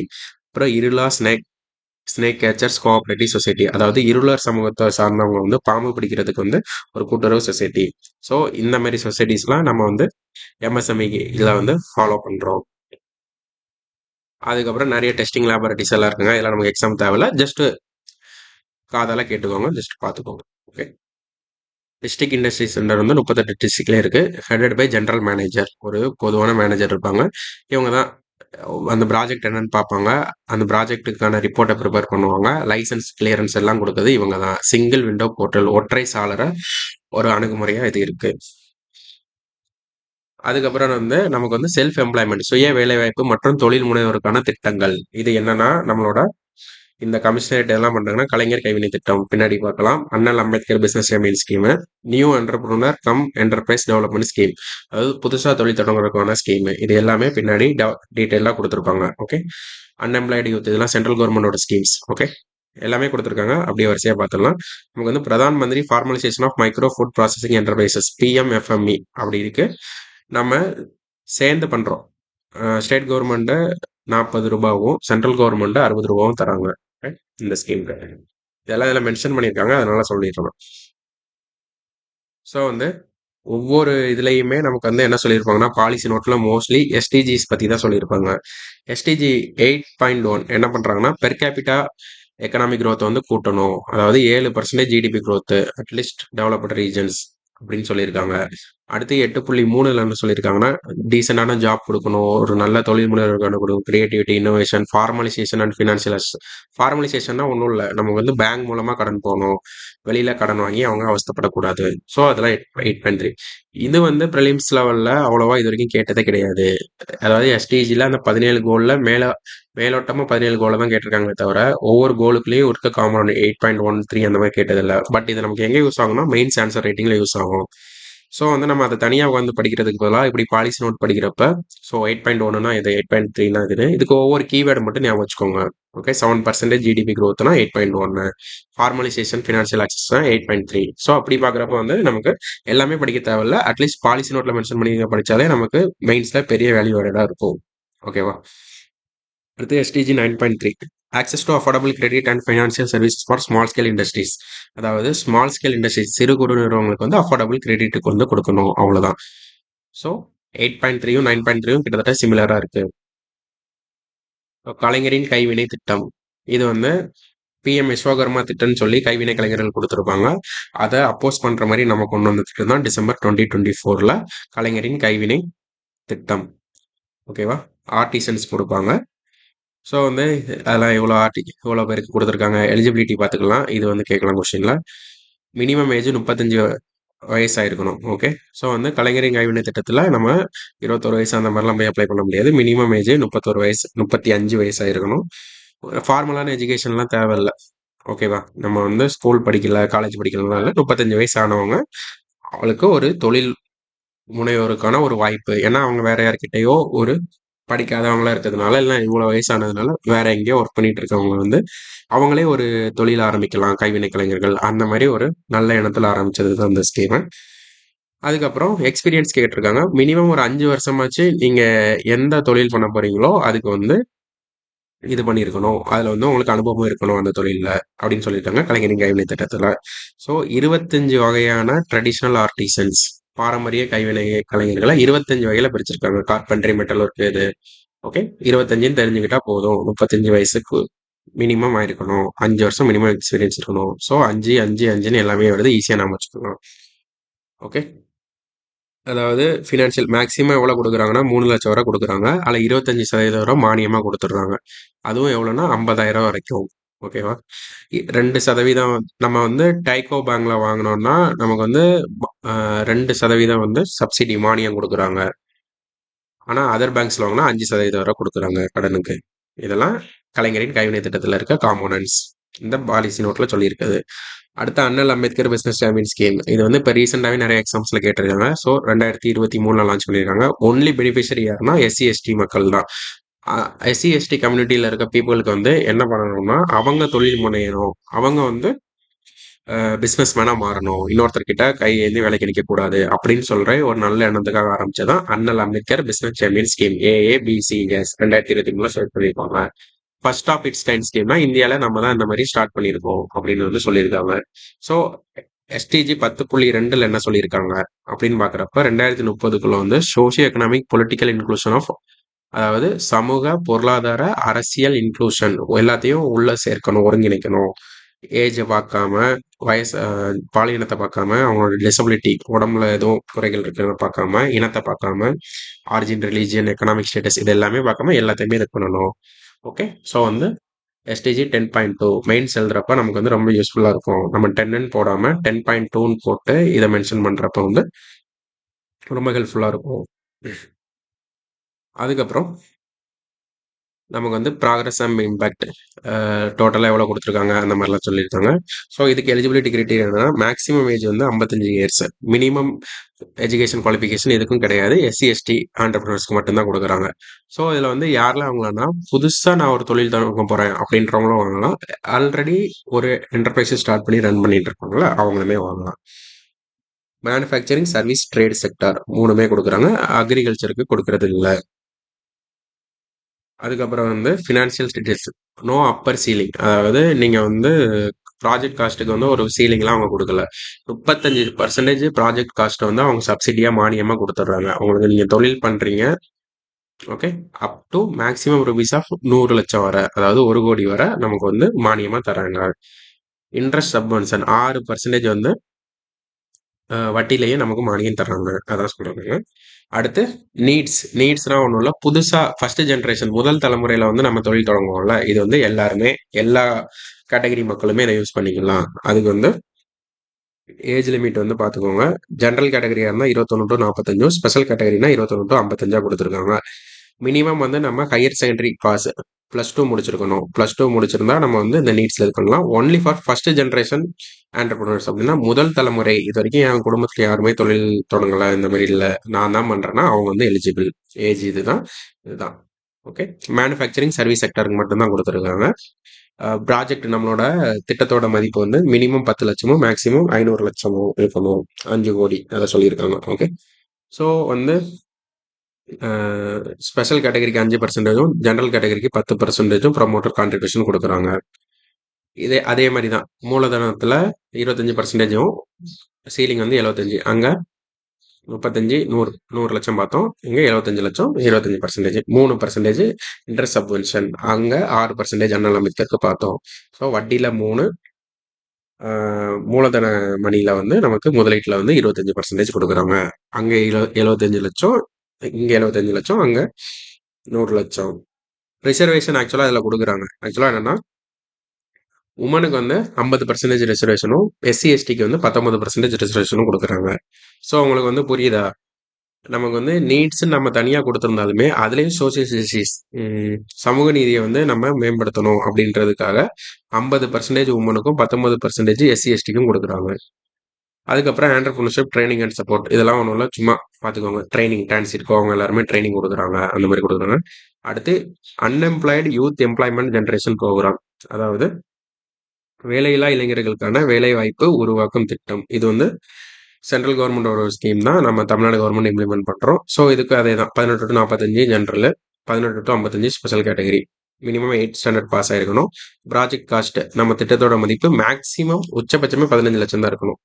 ஓகே, ஸோ சப்சிடி 25% கொடுக்குறாங்க, மேக்ஸிமம் 3.75 லட்சம் தான். Okay, prime minister employment generation program, பிரதமரின் வேலைவாய்ப்பு உருவாக்கும் திட்டம். அவ்வளோதான். இது வந்து யூனியன் கவர்மெண்ட் தான் பண்ணுறாங்க. DIC பார்த்தோம்ல 38 மாவட்டத்தில் இருக்குல்ல, 2008ல இருந்து அவங்க பண்ணிட்டு இருக்காங்க. இது 18 வயசா இருக்கணும் மினிமம். அப்பர் ஏஜ் லிமிட்லாம் இதுல இல்ல. ஓகே. மேக்ஸிமம் ப்ராஜெக்ட் காஸ்ட் 20 லட்சம் இருக்கணும். இது 50 லட்சம் இருக்கணும். இவ்வளவு டீடைல்டா படிக்கணும்னா மெயின்ஸுக்கு படிச்சுக்கலாம். ஓகே. சோ நமக்கு இந்த மாதிரி ஸ்கீம் இருக்கு. அதை மட்டும் பார்த்துட்டா போதும். ஓகேவா? ஜெனரல் கேட்டகரி சப்சிடி கொடுக்குறாங்க. அர்பன்னா 15, ரூரல்னா 25. ஸோ இதெல்லாம் நம்ம வந்து ப்ரிலிம்ஸ்ல இவ்வளவு தேவையான தேவையில்ல. நமக்கு இந்த மாதிரி ஸ்கீம் இருக்குன்னு தெரிஞ்சுட்டா போதும், ஏர் தெரிஞ்சுட்டா போதும், யார் பெனிஃபிஷரின்னு தெரிஞ்சுட்டா போதும். ஸோ இந்த அளவு நம்ம படிக்கணும்னா நமக்கு வந்து இப்போ அர்பன் ரூரல் டிவைட் பத்தி, கிராமப்புறம் நகர்ப்புற ஒரு இதை பத்தி மெயின்ஸ்ல ஒரு கொஸ்டின் கேட்கறாங்கன்னா இந்த இதை நம்ம அங்க வந்து எழுதலாம். ஸோ வந்து நமக்கு எல்லா எக்ஸாம்லயும் நம்ம ஒவ்வொரு இன்ஸ்டியூட்லயோ ஒரு கரண்ட் அஃபேர்ஸ்லயோ பார்த்துட்டு போறதுக்கு போல நமக்கு இருக்க ஸ்கீம்லயே நமக்கு இந்த மாதிரி கொடுக்குறாங்க. ஸோ வந்து ஸ்பெஷல் கேட்டகரினா இவங்க எல்லாம் வராங்க. ஓகேவா? சர்வீஸ் செக்டாரை பத்தி ஒரு கொஸ்டின் கேட்கறாங்கன்னா நம்ம இந்த ஸ்கீம் எழுதி இதுல 20 லேக் வரை கொடுக்குறாங்க. ஸோ அது மூலமா சர்வீஸ் செக்டர் இம்ப்ரூவ் ஆகிறதுக்கு இந்தியன் கவர்மெண்ட் வந்து ஒரு இனிஷியேட்டிவ் எடுக்கிறாங்க. அந்த மாதிரி நம்ம வந்து ரேஷனலா பிரிச்சு எழுதுறதுக்கு நமக்கு யூஸ் ஆகுமே தவிர ப்ரிலிம்ஸ்ல ஜஸ்ட் பார்த்துக்கோங்க. மெயின்ஸ் படிக்கிறப்ப நம்ம வந்து கேட்டகரைஸ் பண்ணி நம்மளோட ஒரு நோட்ஸ் எழுதி அந்த நோட்ஸை திரும்ப திரும்ப படிக்கிறப்ப இது ஈஸியா இருக்கும். அடுத்து Pradhan Mantri formalisation of micro food processing enterprises scheme PMFME சொல்லியிருக்காங்க. அப்பவே பார்த்தோம் 60-40 பிரிச்சு போட்டிருக்காங்க. ஸோ வந்து இதெல்லாம் தான் முக்கியமான இதுல இருக்கு. அதுக்கப்புறம் வன்தன் விகாஸ் கேந்திரா அப்படின்னா பிரதான் மந்திரி வன்தன் விகாஸ் காரியகிராம்னு சொல்லிட்டு ஒரு ஸ்கீம். அதுல என்ன பண்ணியிருக்காங்கன்னா ட்ரைபல்ஸ் தான் பழங்குடியின சமூகங்களை மேம்படுத்தவும் அவர்களோட வாழ்வாதாரத்தை மேம்படுத்தவும் காடுகள் இருந்த பழங்குடி மாவட்டங்களில் வன்தன் விகாஸ் கேந்திராக்கள் நிறுவப்பட்டுள்ளன. அதாவது மரம் அல்லாத வனப்பொருட்கள் நான் டிம்பர் ஃபாரஸ்ட் ப்ரொடியூஸ்னு சொல்லுவாங்க. ஓகேவா? அதுல வந்து கைவினைப் பொருட்களை சேகரித்தல், பதப்படுத்துதல், மதிப்பு கூட்டுதல், வேல்யூ ஆடட் பண்ணி இதெல்லாம் பண்றதுக்காக பழங்குடியினர்களுக்காக ஒரு ஸ்கீம் கொண்டு வந்தா வன்தன் விகாஸ் கேந்திரா. அது எந்த ஸ்கீம் கீழே வருதுன்னா பிரதான் மந்திரி வன்தன் விகாஸ் காரியகிராம். ஸோ நமக்கு வந்து வன்தன் விகாஸ் கேந்திரா, வன்தன் விகாஸ் காரியகிராம் எதனுடன் தொடர்புடையதுன்னா பழங்குடியினோட தொடர்புடையது. அதுதான் சொல்லியிருப்பாங்க. ஓகே. அடுத்து scheme for rehabilitation of sanitary workers, அதாவது தூய்மை பணியாளர்களோட மறுவாழ்வுக்காக என்ன திட்டம் கொண்டு வந்தோம். அண்ணல் அம்பேத்கர் பிசினஸ் சாம்பியன் ஸ்கீம் வந்து அவங்க யூஸ்ஃபுல் பண்ணிக்கலாம். ஏன்னா எல்லாம் ஒன்லி எலிஜிபிள் எஸ்சி எஸ்டி மக்கள் மட்டும்தான் அதில் எலிஜிபிள். ஸோ வந்து அவங்களுக்கான ஒரு வாழ்க்கையை மேம்படுத்துறதுக்கு தான் ஜெட்டிங் மிஷின் வாங்கிக்கலாம் அவங்க. இப்போ கூட ரீசெண்டா ஒரு பெரிய இஷ்யூ தமிழ்நாட்டில் இதை பத்தி போயிட்டு இருக்கு. ஸோ வந்து இதை பார்த்துக்கோங்க. நமக்கு வந்து ஒரு 202 பெனிஃபிஷியரிக்கு வந்து இதை கொடுத்துருக்காங்க. அதுக்கப்புறம் subsidies for new and existing entrepreneurs இதெல்லாம் எஸ்டிஜி 8.1 இதெல்லாம் போய் பார்த்துட்டோம். ஸோ இந்த 17 கோலையும் நம்ம பார்த்துக்கணும். இந்த 17 கோல்ல இருந்து மெயின்ஸுக்கும் சரி ப்ரிலிம்ஸுக்கும் சரி கொஸ்டின்ஸ் வந்துட்டே தான் இருக்கு. நம்ம வேற ஒரு அப்ளிகபிள் யூஸ் பண்ணி தான் ஆகணும். நோ பாவர்ட்டி வறுமை இல்லை. ரெண்டாவது ஜீரோ ஹங்கர் பட்டினி இல்லை. அந்த மாதிரி good health, quality education, gender. So வந்து 5 நீங்கள் படிச்சு ஏதோ ஒரு ஷார்ட்கட் போட்டு ஞாபகம் வச்சுட்டீங்கன்னா உங்களுக்கு வந்து யூஸ்ஃபுல்லாக இருக்கும். ஸோ வந்து இதெல்லாமே எதுவுமே தேவையில்ல. அவங்க வந்து இந்த சப்சிடி இதுக்கெல்லாம் நாங்கள் இவ்வளோ கொடுத்தோம் அவ்வளோ கொடுத்தோம்னு சொல்லியிருப்பாங்க. இதெல்லாம் அவங்க லெஜிஸ்லேஷன் சம்மந்தப்பட்ட ஒர்க்ஸு. வேணா நீங்கள் ஜஸ்ட் ஒரு ரீட் பண்ணிக்கலாம். பட் எக்ஸாமுக்கு இது ரெலவெண்ட் இல்லை. அடுத்து இன்சென்டிவ்ஸ் டு எம்எஸ்எம்இஸ் இன் தமிழ்நாடு. தமிழ்நாட்டில் நம்ம என்னெல்லாம் கொடுத்தோம் இன்சென்டிவ்ஸ்? சம்பள மானியம் கொடுத்துருக்கோம். ஓகே. 3 வருஷம் வரை என்னன்னா இபிஎஃப் எம்ப்ளாய்மெண்ட் ப்ராவிடென்ட் ஃபண்ட் இருக்குல்ல. ஸோ வந்து அந்த ஃபண்டுக்கு வந்து 3 வருஷத்துக்கு வேலை கொடுக்குறவங்க இருப்பாங்கல்ல, அவங்க வந்து அவங்க தான் நம்ம என்ன பண்ணுவாங்கன்னா ஒரு முதலாளி இருப்பாங்க, கீழே வந்து ஒரு ஒர்க்கர் இருப்பாங்க. ஓகே. அவங்களோட சம்பளத்துல பாதி காசு, ஒரு பாதி காசு இல்லை, ஒரு குறிப்பிட்ட பர்சன்டேஜை இபிஎஃப்ல போடணும். அதுல பாதி வந்து ஒர்க்கரோட சம்பளத்துல இருந்தும் மீதி வந்து வேலை கொடுக்குறவரும் தான் போடுவாரு. ஸோ அந்த காசுல நம்ம வந்து 3 வருஷமா என்ன பண்றோம்னா சம்பளத்துல வந்து அவருக்கு பதிலாக நம்ம கொடுக்குறோம், கவர்மெண்ட் கொடுக்குறாங்க. 24,000 பெர் எம்ப்ளாயி ஃபர்ஸ்ட் 3 இயர்ஸ் வந்து கொடுக்கறதுனால அதிகமான மக்களை வந்து வேலைக்கு வந்து அந்த முதலாளிகள் எடுத்துப்பாங்க. ஸோ வந்து இது வந்து ஒரு முக்கியமான இனிஷியேட்டிவ். அதான் சொல்லியிருக்காங்க. லோ டென்ஷன் பவருக்காக, அதாவது மின்திறன் உற்பத்தி, பேக் ஹண்டட் சப்சிடி, அதாவது அவங்களுக்கு தேவையான பொருட்கள் வாங்குறதுக்கான மானியம். பீஸ்னா promotion of energy audit conservation energy, அதாவது அந்த எஸ்டிஜி 7.3 அதெல்லாம் சொல்லியிருப்பாங்க. ஸோ வந்து ஆக்சுவலாக என்னன்னா எஸ்டிஜினா எஸ்டிஜியில் க்ளீன் எனர்ஜியில் நம்ம தான் வந்து 100% இந்தியாவிலே ஃபர்ஸ்ட் இருக்கோம் தமிழ்நாடு. ஸோ வந்து புதுப்பிக்கத்தக்க ஆற்றல், அப்புறம் ஆற்றல் சக்தி நுகர்வு இதில் எல்லாத்துலேயும் நம்ம வந்து அதிகமான மானியங்கள் கொடுக்குறோம். அதை மட்டும் தெரிஞ்சுக்கிட்டா போதுமானது. ஓகே, இந்த quality certificate, stamp duty registration, இல்லை இது எல்லாமே இதெல்லாம் நிறைய சப்சிடி கொடுக்குறோம். இன்டெலெக்சுவல் ஃபண்டிங் இதெல்லாம் இது எல்லாமே நமக்கு எக்ஸாமுக்கு தேவையில்ல. பட் தெரிஞ்சு வச்சுட்டா மெயின்ஸில் எங்கேயாச்சும் எழுத யூஸ் ஆகுமே தவிர எக்ஸாம் ஓரியன்டான இது இல்லை. மைக்ரோ கிளஸ்டர் டெவலப்மெண்ட் ப்ரோக்ராம் அப்படின்னா ஒன்றும் இல்லை. மைக்ரோ யூனிட்ஸ் தானே நமக்கு 98% இருக்கு. குறு நிறுவனங்கள் தான் நமக்கு 98% இருக்கு. ஸோ அவங்கள கிளஸ்டர் தொகுப்பா அவங்கள மாற்றி, இப்போ உதாரணமா இண்டஸ்ட்ரியல் கிளஸ்டர், இண்டஸ்ட்ரியல் காரிடார்னு ரெண்டு சொல்லுவாங்க. தொழில்துறை தொகுப்பு, தொழில்துறை பாதை, இல்லைன்னா வழித்தடம்னு சொல்லுவாங்க. ஸோ இதான் கோயம்புத்தூர்னா, கோயம்புத்தூரை சுற்றி நிறைய காட்டன் மில்ஸ் இருக்கும். ஸோ அந்த காட்டன் மில்ஸ் எல்லாமே நம்ம எம்எஸ்எம்இல லிங்க் பண்ணி எம்எஸ்எம்இ நிறைய ஆரம்பிச்சு அதுக்கு தேவையான பொருட்களை ஆரம்பிக்கணும். ஸோ இதுதான் கிளஸ்டர்னு சொல்லுவாங்க, இண்டஸ்ட்ரியல் டிஸ்ட்ரிக்ட்னு சொல்லுவாங்க. ஓகேவா? ஆல்ஃபிரட் மார்ஷல்னு ஒருத்தர் தான் அந்த கான்செப்டை சொல்லியிருப்பாங்க. உங்களுக்கு 10th ஏசிஆர்டில இருக்கும் இந்த கான்செப்ட், தொழில்துறை மாவட்டம்னு சொல்லியிருப்பாங்க. ஸோ அதுக்கு போறதுக்கு இன்ஃப்ராஸ்ட்ரக்சர், வியாபாரம் நடக்கணும்ல, பொருட்களை கொண்டு போறதுக்கு, அப்புறம் அதை கொண்டு போய் விற்கிறதுக்கு சந்தையில. ஸோ அதுக்கு போற ரோடு தான் இண்டஸ்ட்ரியல் கிளஸ்டர்னு சொல்லுவாங்க. Cluster and corridor. Okay. So அதுக்கு தான் மைக்ரோ கிளஸ்டர் டெவலப்மெண்ட் ப்ரோக்ராம். அந்த மைக்ரோ லெவல்ல இருக்கிற அந்த எம்எஸ்எம்இ எல்லாம் நம்ம டெவலப் பண்றதுக்காக 2022-23 லான்ச் பண்ணியிருப்பாங்க. So details of the cluster, அதாவது கேஷ்யூ ப்ராசஸிங் கிளஸ்டர்னா கடலூர்ல இருக்கு. இந்த மாதிரி ஓனா போட்டிருப்பாங்க. இது உங்களுக்கு எங்க யூஸ் ஆகுன்னு நான் சொல்லிடுறேன். உங்களுக்கு இன்டர்வியூ எழுதுவீங்கல்ல, ஐ மீன் இன்டர்வியூ போவீங்கல்ல குரூப் ஒன்ல, அப்போ நம்மளோட ரெஸ்பெக்டிவ் டிஸ்ட்ரிக்ட்ல என்னெல்லாம் இருக்கு அப்படின்னு நமக்கு தெரியலைன்னா இந்த மாதிரி போய் பார்த்துக்கலாம். ஈஸியா என்ன பண்ணணும்னா பாலிசி நோட் எடுங்க. அந்த லாஸ்ட் இயர் பாலிசி நோட் எடுத்து உங்க டிஸ்ட்ரிக்ட் நேமை போடுங்க. உங்க டிஸ்ட்ரிக்ட் நேம்ல என்னெல்லாம் இருக்கோ அதெல்லாம் நோட் பண்ணி வச்சுக்கோங்க. இது ஒரு ஈஸியான ஃபேக்ட். இன்டர்வியூல நம்ம நல்ல நாலேஜ், நம்ம இந்த நம்ம ஸ்டேட்டை பற்றியோ நம்மளோட டிஸ்ட்ரிக்ட் பற்றியோ இருக்க நாலேஜை தெரிஞ்சுக்கிறதுக்கு யூஸ் ஆகும். மற்றபடி உங்களுக்கு சும்மா ஒரு ரீட் விட்டுக்கோங்க. இப்போ மாடர்ன் ஃபோட்டோகிராஃபி கிளஸ்டர் செங்கல்பட்டில் இருக்குன்னா நமக்கு ஏதோ ஒரு இடத்துல மெயின்ஸ் எழுதுறதுக்கு யூஸ் ஆகும். நமக்கு அப்போ ஞாபகம் இருந்தால் எழுதிக்கலாம். இதெல்லாம் ஒரு வேல்யூ ஆடட் தான். வேற யாருமே இதை எழுதிருக்க மாட்டாங்க. ஆப்வியஸ்லி நம்ம தான் எழுதுவோம். ஓகே. சால்ட் கிளஸ்டர்னாலே நமக்கு தூத்துக்குடி. ஸோ இந்த மாதிரி ஈஸியாகவே பார்க்கலாம். அதுக்கப்புறம் வேற என்ன முக்கியமான இனிஷியேட்டிவ்லாம் நம்ம பண்ணோம்? தமிழ்நாடு சிங்கிள் விண்டோ போர்ட்டல் அப்படின்னா ஒன்றும் இல்லை, ஒற்றை சாளர முறையிலேயே எல்லாத்துக்கும் அனுமதி கொடுக்கறதுக்காக நமக்கு பண்ணியிருக்காங்க. எப்பன்னா 2021 பண்ணியிருக்காங்க. அங்கே உத்தியம் போர்ட்டல் இருந்துச்சுல, அதே மாதிரி தமிழ்நாடு சிங்கிள் விண்டோ போர்ட்டல்னு சொல்லி நீங்கள் அப்ளிகேஷன் கொடுக்கலாம். அதெல்லாம் ஈஸ் ஆஃப் டூயிங் பிஸ்னஸ்ன்னு சொல்லுவாங்க. நம்ம ஒரு வெப்சைட்லயே சும்மா போய் அப்ளை பண்ணி இது பண்ணிக்கலாம். இது மூலமா நமக்கு ஊழல் அதிகமாக குறைக்கப்படும். அது மட்டும் இல்லாமல் அப்ரூவலும் ஈஸியாக இருக்கும், டிரான்ஸ்பரண்டாக இருக்கும். ஸோ தமிழ்நாடு இண்டஸ்ட்ரி டேட்டா பேஸ்னு ஒன்று கொண்டு வராங்க. அந்த டேட்டா பேஸில் எல்லா கடையும் வச்சுக்கிறாங்க. இது எதுவுமே தேவையில்ல, ஜஸ்ட் தெரிஞ்சுக்கோங்க.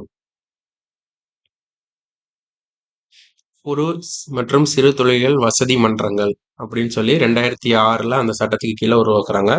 ஸோ இவங்கெல்லாம் என்ன பண்ணுவாங்கன்னா அவங்களுக்கான சப்போர்ட் கொடுப்பாங்க. வேற ஒன்றும் இல்லை. தமிழ்நாடு குளோபல் இன்வெஸ்டர் மீட், அதாவது ரீசெண்டாக நடந்துச்சு. தமிழ்நாடு உலகளாவிய முதலீட்டாளர்கள் மாநாடு. இதுல நமக்கு என்னன்னா 38 மாவட்டத்தில் இருக்கிற டிஸ்ட்ரிக்ட் இன்வெஸ்ட்மெண்ட் கான்க்ளேவ்ஸும் உள்ள பார்ட்டிசிபேட் பண்ணாங்க. மொத்தம் மெமரண்டம் ஆஃப் அண்டர்ஸ்டாண்டிங், புரிந்துணர்வு ஒப்பந்தங்கள் 5068 நம்ம சைன் பண்ணியிருக்கோம். ஓகே. ஸோ ரீசெண்டாக நமக்கு இந்த குரூப் 4 லெவலில், குரூப் 2, குரூப் 1லயே என்ன பண்ணுறாங்கன்னா சம் கொஸ்டின்ஸ் ரொம்ப ஃபேக்சுவலாக கேட்குறான்.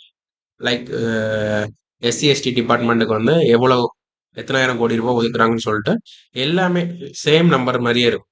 ஸோ அந்த மாதிரி ஃபேக்சுவலாக கேட்கறதுக்கு இந்த மாதிரி இதெல்லாம் பார்க்கலாம். எத்தனை ஒப்பந்தங்கள் நிறைவேறுச்சுன்னா 5068 ஒப்பந்தங்கள் நிறைவேறிருக்கு. ஸோ ஸ்மாலுக்கு எவ்வளோ, மீடியம்க்கு எவ்வளோ, மைக்ரோக்கு எவ்வளோ அப்படின்னு பார்க்குறப்ப நமக்கு அதிகமாக இருக்கிறது மைக்ரோ, அதாவது குவான்டிட்டி எண்ணிக்கையில் சொல்கிறேன். அடுத்து ஸ்மாலு, அடுத்து தான் மீடியம் இருக்கு.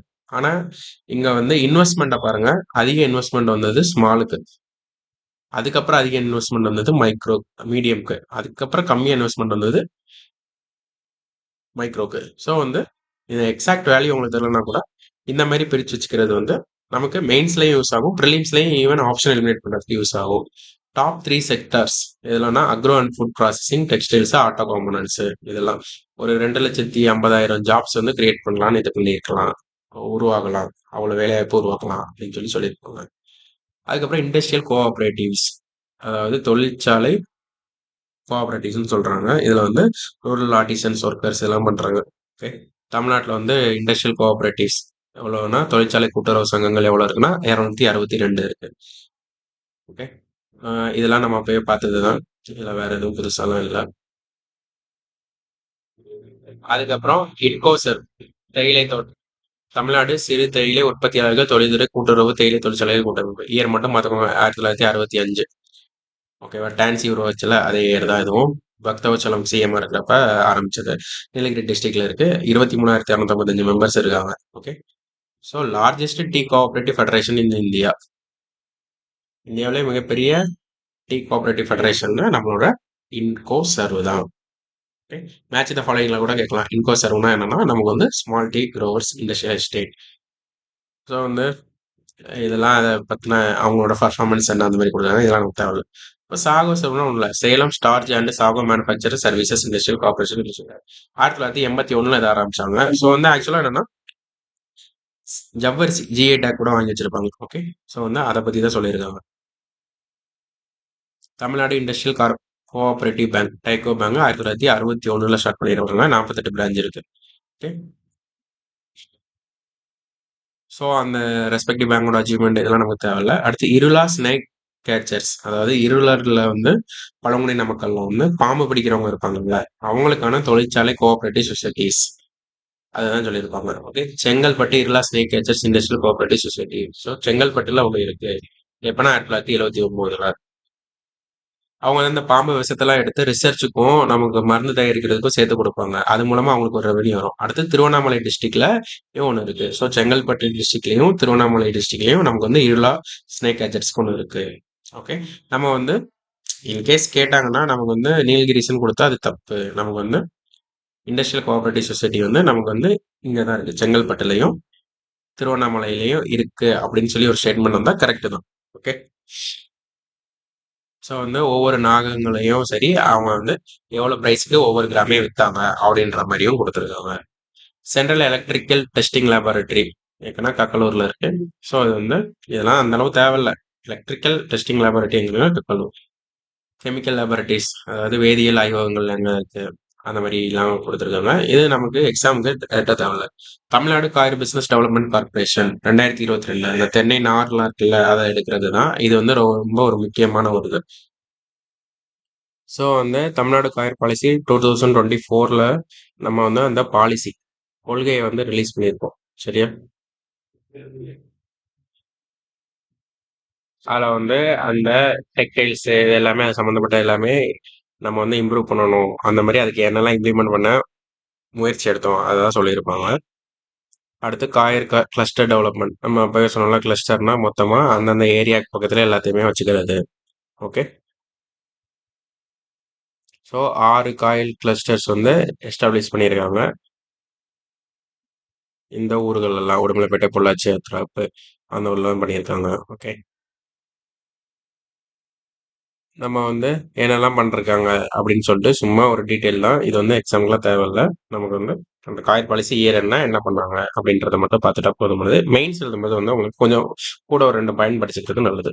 Tamil Nadu food processing and agri export promotion corporation இதை அப்பவே பார்த்தோம்னா அதில் என்ன பண்ணியிருக்காங்கன்னா இந்த மாதிரி ப்ரோக்ராம்லாம் பண்ணியிருக்காங்க எல்லாம் சொல்லியிருக்காங்க. ஓகே. அதுக்கப்புறம் Tamil Nadu small industry development corporation TANSIDCO எப்போ ஓப்பன் பண்ணியிருப்பாங்கன்னா 1970. இதுவும் அப்பவே பார்த்தது தான். அவங்க வந்து establishment maintenance upgradation of industrial estate தொழில்துறை பேட்டைகளை வந்து உருவாக்குறது, அதை மெயின்டைன் பண்றது, அதை மேம்படுத்துறது இந்த இதெல்லாம் பண்ணியிருப்பாங்க. Okay. Workers hostels mega clusters இந்த மாதிரி எல்லாமே இது பண்ணியிருப்பாங்க. SDG 9.2. Okay. Inclusive and sustainable industrialisation அதாவது ஒரு எல்லாத்தையும் உள்ளடக்கிய மற்றும் நிலைத்த தொழில்துறை வளர்ச்சியை வந்து கொண்டு வரணும் அப்படின்னு சொல்றது தான் 9.2. அதை மெயின்டைன் பண்றதுக்கு யார் யூஸ்ஃபுல்லா இருக்காங்கன்னா டான்சிட்கோ வந்து முயற்சி பண்றாங்க. அடுத்து இண்டஸ்ட்ரியல் எஸ்டேட்ஸ் தொழில்துறை பேட்டைகளை பத்தி சொல்றாங்க. இது வந்து நமக்கு வந்து 2025 படி தமிழ்நாட்டில் மொத்தம் 135 இருக்கு. அதில் 41 கவர்மெண்ட்டும் 94 டான்சிட்கோ கீழே வருது. அதான் சொல்லியிருக்காங்க. ஓகே. 5 நியூ இண்டஸ்ட்ரியல் எஸ்டேட் வந்து இந்த பட்ஜெட்ல மென்ஷன் பண்ணியிருப்பாங்க. ஸோ வந்து இதெல்லாம் ரீசெண்டாக டெவலப் பண்ண இண்டஸ்ட்ரியல் எஸ்டேட்ஸ். அதுக்கப்புறம் development of exclusive women industrial parks அதாவது பெண்களுக்குனே பிரத்யேகமாக மேம்படுத்தப்பட்ட இண்டஸ்ட்ரியல் பார்க்ஸ் வந்து சொல்லியிருக்காங்க. ஓகே, திருவள்ளூர், காஞ்சிபுரம், சேலம் இங்கெல்லாம் பண்ணியிருக்காங்க. திருச்சிராப்பள்ளி, மதுரை. ஸோ இது வந்து நம்ம உமன் பற்றி ஒன்று எழுதுறப்ப, உமன் ஆண்டர்பிரினர்ஸ் பற்றி ஒன்று எழுதுறப்ப, இந்தியா டேட்டா ஒன்று எழுதி, தமிழ்நாடு டேட்டா ஒன்று எழுதி, தமிழ்நாட்டில் இந்த 5 டிஸ்ட்ரிக்டில் உமனுக்குன்னு சொல்லி எக்ஸ்க்ளூசிவாக நம்ம பண்ணியிருக்கோம் அப்படின்னு சொல்லி எழுதுறப்ப வந்து நம்மளோட ஆன்சர் வந்து இன்னெவிட்டபிளாக இருக்கும். அடுத்து நியூ பிரைவேட் இண்டஸ்ட்ரியல் எஸ்டேட், அதுவும் இது ரெடி பண்ணுறாங்க. ஸோ இதுலலாம் பெருசாலாம் ஒன்றும் ஃபேக்ட்ஸ்லாம் அவ்வளோலாம் இல்லை. ஸோ நம்ம ஃபஸ்ட்டு பார்த்த அந்த ஆர்கனைசேஷன் என்ன, அவங்களோட இதெல்லாம் என்ன, அவ்வளோதான். ஓகே, அதுக்கப்புறம் newly approved project micro cluster development programme. ஸோ இது எல்லாமே நம்ம முன்னாடியே பார்த்தது தான். ஒர்க்கர்ஸ் ஹாஸ்டல் வந்து கொடுக்குறாங்க. தோழி விடுதிலாம் நம்ம வந்து பண்ணியிருப்போம். பெண்களுக்காக, பணிபுரியும் பெண்களுக்கான தங்கும் விடுதி தோழி. ஸோ வந்து மெகா கிளஸ்டர், மைக்ரோ கிளஸ்டர், அதெல்லாமே நமக்கு வந்து அந்த டிபார்ட்மெண்ட் ஓரியன்ட், அவ்வளோ டீப் நமக்கு தேவையில்ல. எக்ஸாம் பாயிண்ட் ஆஃப் வியூவில் பார்த்தா மட்டும் போதும். ஓகே, இ கவர்னன்ஸ் இனிஷியேட்டிவ்ஸ் வந்து அந்த டான்சிட் வெப்சைட்லேயே போய் நம்ம எல்லாமே பண்ணிக்கலாம். ஒரு 2 பேர் கூட நம்ம லிங்க் ஆயிருக்கோம். Indian industrial information system, IIS.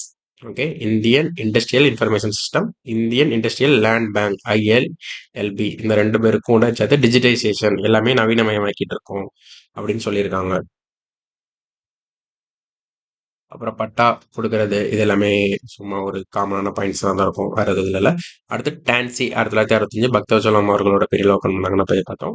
So எல்லாமே ஒரே தான், சேம் சொன்னதே தான் திரும்ப திரும்ப சொல்லிட்டே இருப்பாங்க. ஓகே, அதுக்கப்புறம் சிஎஸ்ஆர்னா ஒன்றும் இல்லை, கார்ப்பரேட் சோஷியல் ரெஸ்பான்சிபிலிட்டின்னு சொல்லுவாங்க. அதாவது கம்பெனிஸ் ஆக்ட் 2013 அப்போ பார்த்தோம்ல. சிஎஸ்ஆர்னா ஒன்றும் இல்லை, நம்மளோட நீங்கள் ஒரு பெரிய இண்டஸ்ட்ரி வச்சுருக்கீங்க, அது மூலமாக வர உங்களுக்கு லாபம் இருக்கும். அந்த லாபத்தில் ஒரு பங்கு வந்து நீங்கள் எந்த சமூகத்தில் இண்டஸ்ட்ரி எல்லாம் வச்சிருக்கீங்களோ அந்த சமூகத்துக்கு திரும்ப ஏதாச்சும் நல்லா உதவி பண்ணணும், அதுதான் சிஎஸ்ஆர்னு சொல்லுவாங்க. ஓகே, கார்ப்பரேட் சோஷியல் ரெஸ்பான்சிபிலிட்டி, அதை பற்றி பேசியிருக்காங்க. அதுக்கப்புறம் entrepreneurship development and innovation institute, இது வந்து எடிடிஎன் அப்போ பார்த்தோம்னா 2001 ஆரம்பிச்சாங்கன்னு சொல்லிட்டு ஸ்கூல் காலேஜஸ்லாம் போயிட்டு அவங்களுக்காக தேவையான இதெல்லாம் கொடுப்பாங்க. அதுக்கப்புறம் நான் எதுவுமே பண்ணல.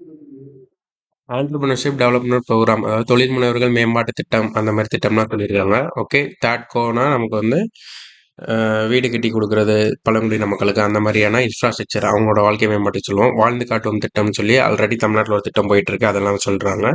ஸோ வந்து இது எல்லாமே நமக்கு வந்து முன்னாடியே பார்த்தது தான், இல்லை புதுசாக வேற எதுவுமே சொல்லலை. ஓகே, அதுக்கப்புறம் வந்து நமக்கு நிரல் திருவிழா ஒன்று நடத்துவாங்க. அதாவது நமக்கு வந்து இதை பற்றின ஒரு விழிப்புணர்வு ஏற்படுத்தவும் அந்த மாதிரி சொல்லியிருக்காங்க. இனோவேஷன் வவுச்சர் ப்ரோக்ராம், வவுச்சர் ஏ வவுச்சர் பின்னு சொல்லி கொடுக்குறாங்க. இது அந்தளவு தேவையில்லை எதுவுமே. நமக்கு வந்து இன்குபேஷன் சென்டர் அப்படின்னு சொல்லி கொடுக்குறாங்க. எல்லாம் ஜஸ்ட் ஹெட்டிங்கை மட்டும் பார்த்துட்டா போதும், உள்ள இருக்க கண்டென்ட் வந்து அந்த டிபார்ட்மெண்ட் ஓரியன்டாக தான் அதிகமாக இருக்குது. ஓகே, அதுக்கப்புறம் இது எல்லாமே முன்னாடியே பார்த்தது தான். ஓகேவா, இல்லை புதுசாலாம் எதுவுமே நமக்கு வந்து இல்லை. ஸோ வந்து கவர்மெண்ட் இ மார்க்கெட் பிளேஸ், இந்த ஜெம்முன்றதை நமக்கு பார்க்கணும். ஓகேவா, தமிழ்நாடோட ரேங்க் என்னன்னா 4th இன் இந்தியா. ஸோ எல்லாருமே ஜெம்முனா என்னன்னு சொல்லிட்டு போய் பாருங்க. அதில் தமிழ்நாடோட ரேங்க் என்னன்னா 4th.